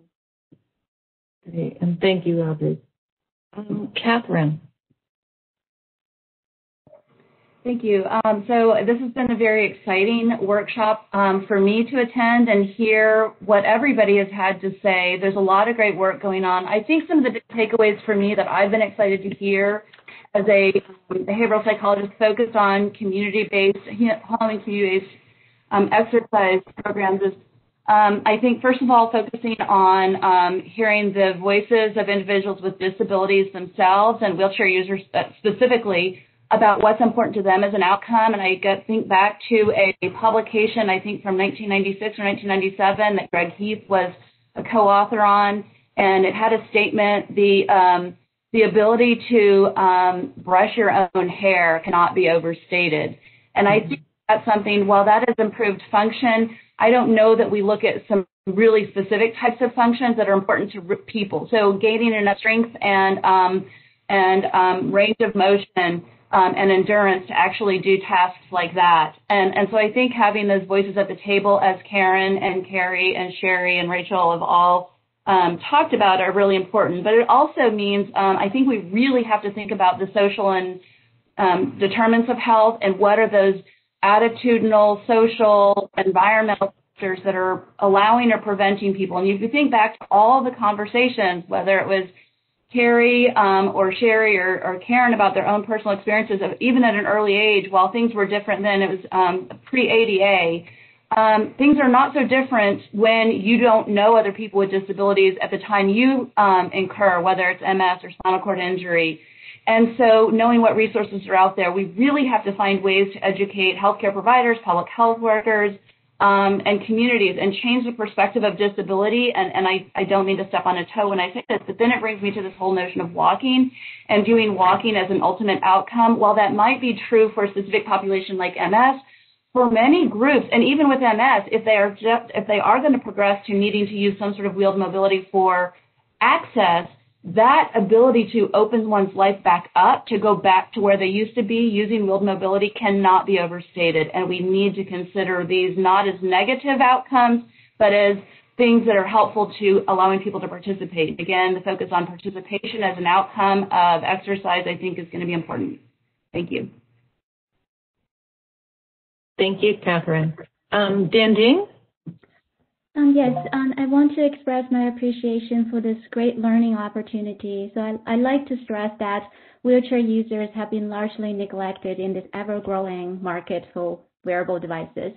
So we need some concerted effort to understand the needs and priorities of using a wearable device to measure physical activity from the perspective of wheelchair users and also from the perspective of our clinical and researchers, and also address issues of accuracy with devices and algorithms, as well as a trade-off between these accuracies and convenience of use. And finally, make wearable devices readily available to our population, to our research community. And also, I really enjoy learning all the great stimulating recommendations from all the speakers, and really hope that there's a way to follow up with the implementation of some of these recommendations. And again, thank you for the organizer, all the speakers, and the audience as well. And thank you, Dan, as well. Marcus. Hi, yeah, thank you again for opportunity to participate. This has been fabulous. Just a few sort of parting shots. I think we've heard this from many, and I'll just reiterate, the multi-site, multi-center approach, I think, is going to be very important for this field going forward. I do think we have both the technology and the creativity to pull off some large-scale efforts that can really move the needle on public health guidelines recommendations. So I do think we need to think very hard and make a concerted effort to go multi-center. There are existing resource networks that we should be tapping to help us achieve that, whether that be modeling a new network based on existing ones, such as StrokeNet, for example, such as the Pepper Centers, as Rachel pointed out. There are these embedded networks. They've learned how to work as a consortium, and I think in this space, there's no reason why this cannot happen. So I think that's a key message. I think the other key message for me would be, once again, being more creative and innovative in study design, not losing sight of rigor, in fact, increasing rigor, but being creative in study design in such a way that we can move the science a little bit faster, be more definitive in the results by adopting some of these alternative approaches in design. And then, frankly, we all do this at our own sites, but do it on a broad scale where we really engage the expertise in clinical trials design and biostatistics to implement something as complex as a really well-organized adaptive design or a really well-controlled smart design.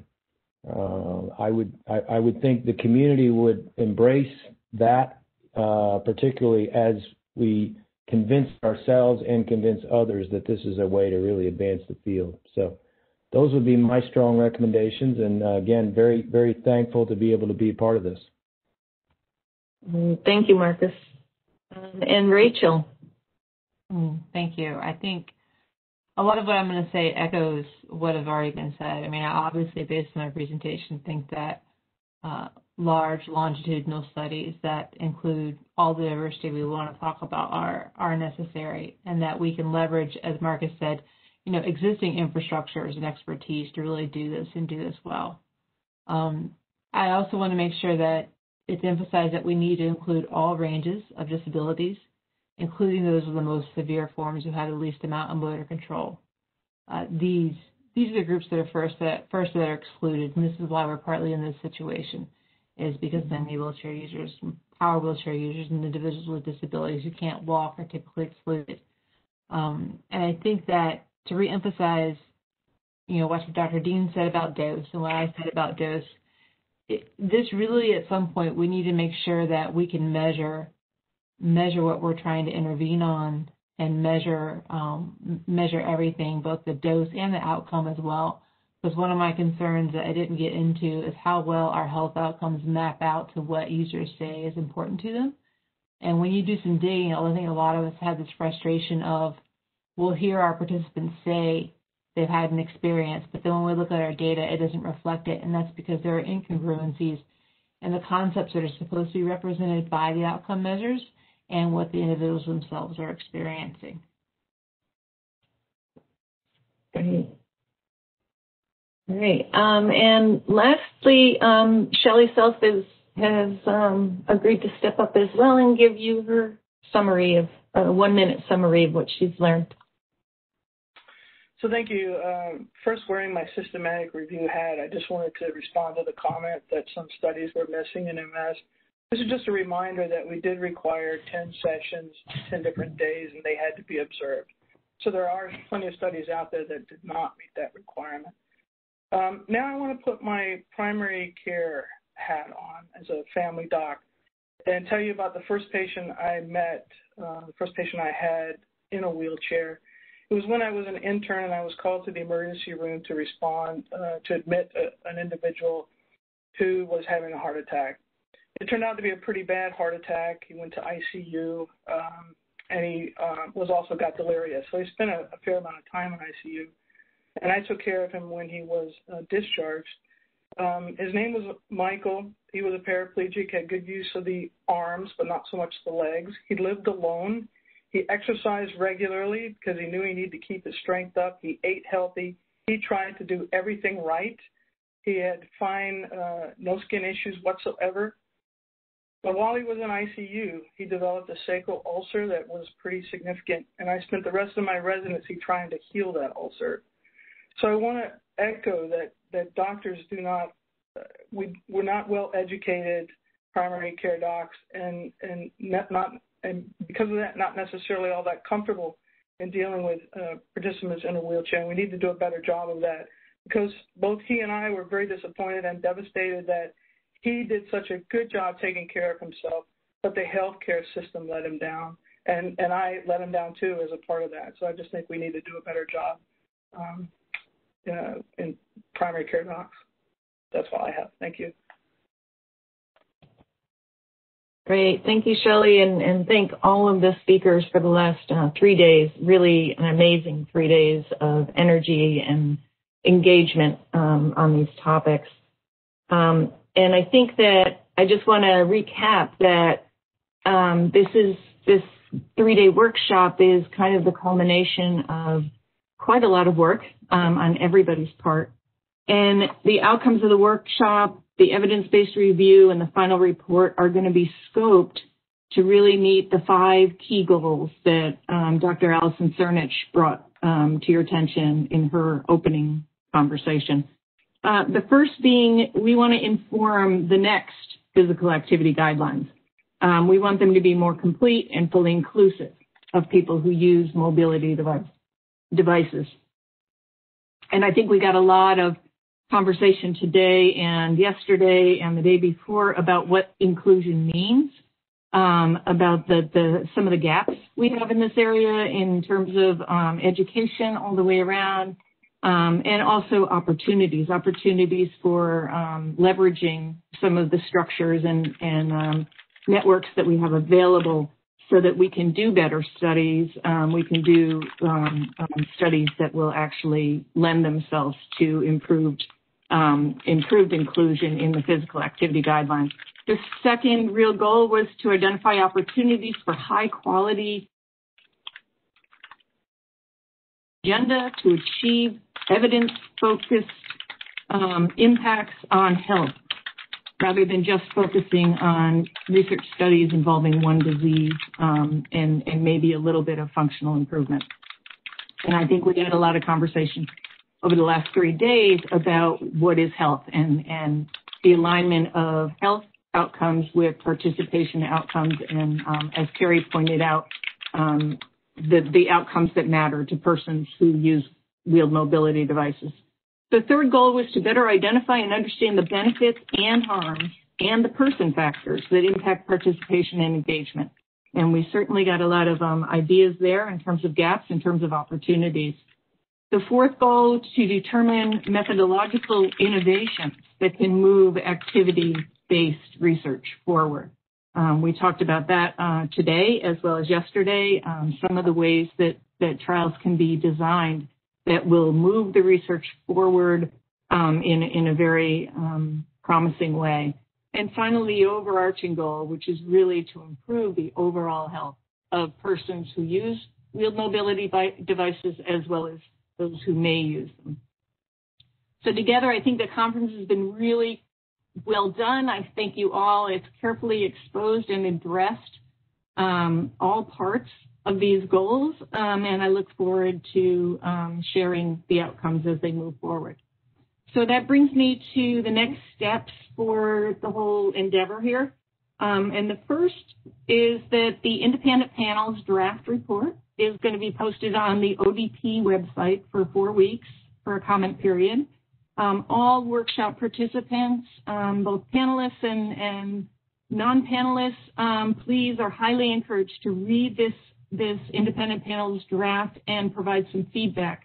I would recommend do this as soon as possible while the thoughts are still foremost in your mind. But that will be available for 4 weeks. And then the draft evidence report from the Oregon Health Sciences Center. This is already posted for public comment on the AHRQ website. Comments are welcome. Make your comments about concerns and highlights of that report available to the authors of the report. So both of those reports are then on track once the comment period has ended to be submitted for publication and in peer-reviewed journals next year. And finally, on our part, we're going to have a meeting of all of the federal agencies involved in this program to discuss the panel's findings and recommendations in light of the evidence review. And so I want to really put a thank to all of the federal agencies that have been our partners in this process, the Agency for Health Research and Quality, AHRQ, the Center for Disease Control, CDC, the Department of Defense, the National Institute for Disability Independent Living and Rehabilitation Research, which we all know as NIDLR because it's easier to remember, the National Science Foundation, also a partner, and the Department of Veterans Affairs. So we'll be working together then to try and figure out how we can best implement those guidelines. So with those next steps in mind, I would like, on behalf of the National Institute of Neurological Disorders and Stroke, NINDS, I want to thank all of those who have made this project possible. And I'd like to go through a few more thank yous if I can have your patience for a minute. First of all, those are partners in the Office of Disease Prevention, and this is, Keisha Shropshire and Carrie Kablunde, but also Kate Winsock and Elizabeth Vogt have been real key players throughout all of this. From the Agency for Health Control healthcare research and quality, Dave Neubauer, our contract representative, and all of his cohorts, and our federal partners from the Oregon Health Sciences University, all of the systematic review members, all of the panel members, all of the speakers, and all of you participants who have been silently on the participant list but have been asking such great questions. Thank you very much. And finally, I'd like to bring on board and have them turn on their cameras our NIH co-sponsors. You heard from Allison Cernich yesterday, who is the former director of the National Center for Medical Rehabilitation Research. And I'd like to introduce Teresa Cruz, who is the current director. Hi, Teresa. At NCMRR in the Eunice Kennedy Shriver National Institute for Child Health and Development. Thank you. That's the longest title ever, and I can never remember anything except NICHD. Also, Daosan Chen, who is my colleague at NINDS and familiar to many of you in the rehab field. And finally, a major shout out to my captain, Joe Bonner.